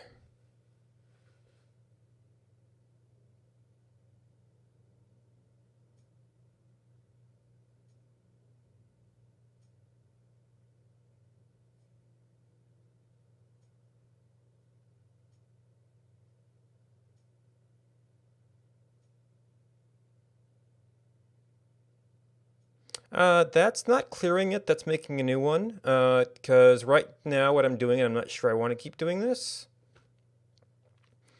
is we sort of rebuild the biome set every time, rather than trying to apply changes to them, because we've already kind of applied changes to the complete set of objects that are available. So you can just go through and divide that down by biome. It's just that going through 2 levels of dictionaries to apply changes was burning my brain a little bit. So I might want to revisit that just because this is very procedural. Kind of like just update objects, update that. Because in theory, there's going to be a small number of changes every time, so that's going to be possibly a little bit better. I mean, it could be lists. I just have to iterate through them instead of doing the dict lookup.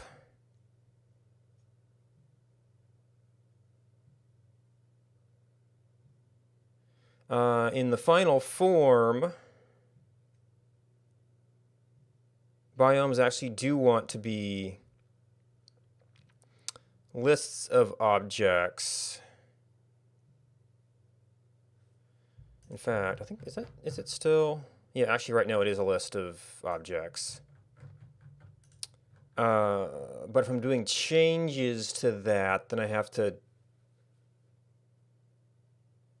go through and either remove or insert that as appropriate.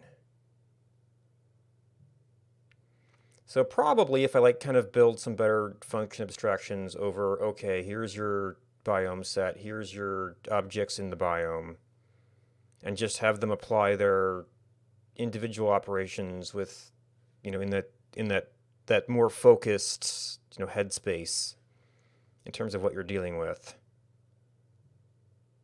Then that might make it a little bit more tractable.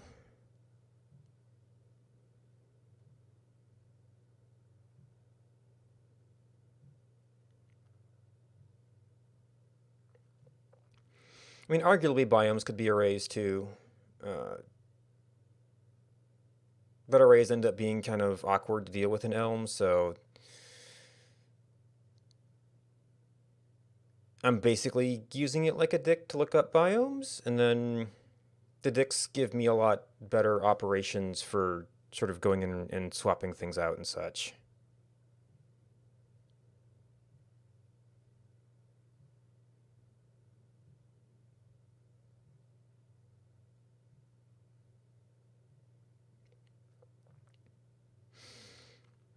However, I would like to eat lunch.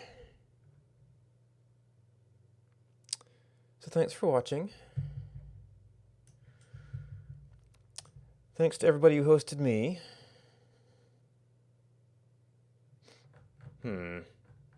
I see one of my new features isn't working. Oh well.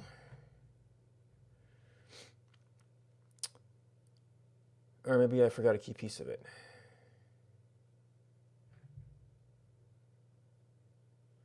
This is about when I tend to be on. Let's see, what do we got going on?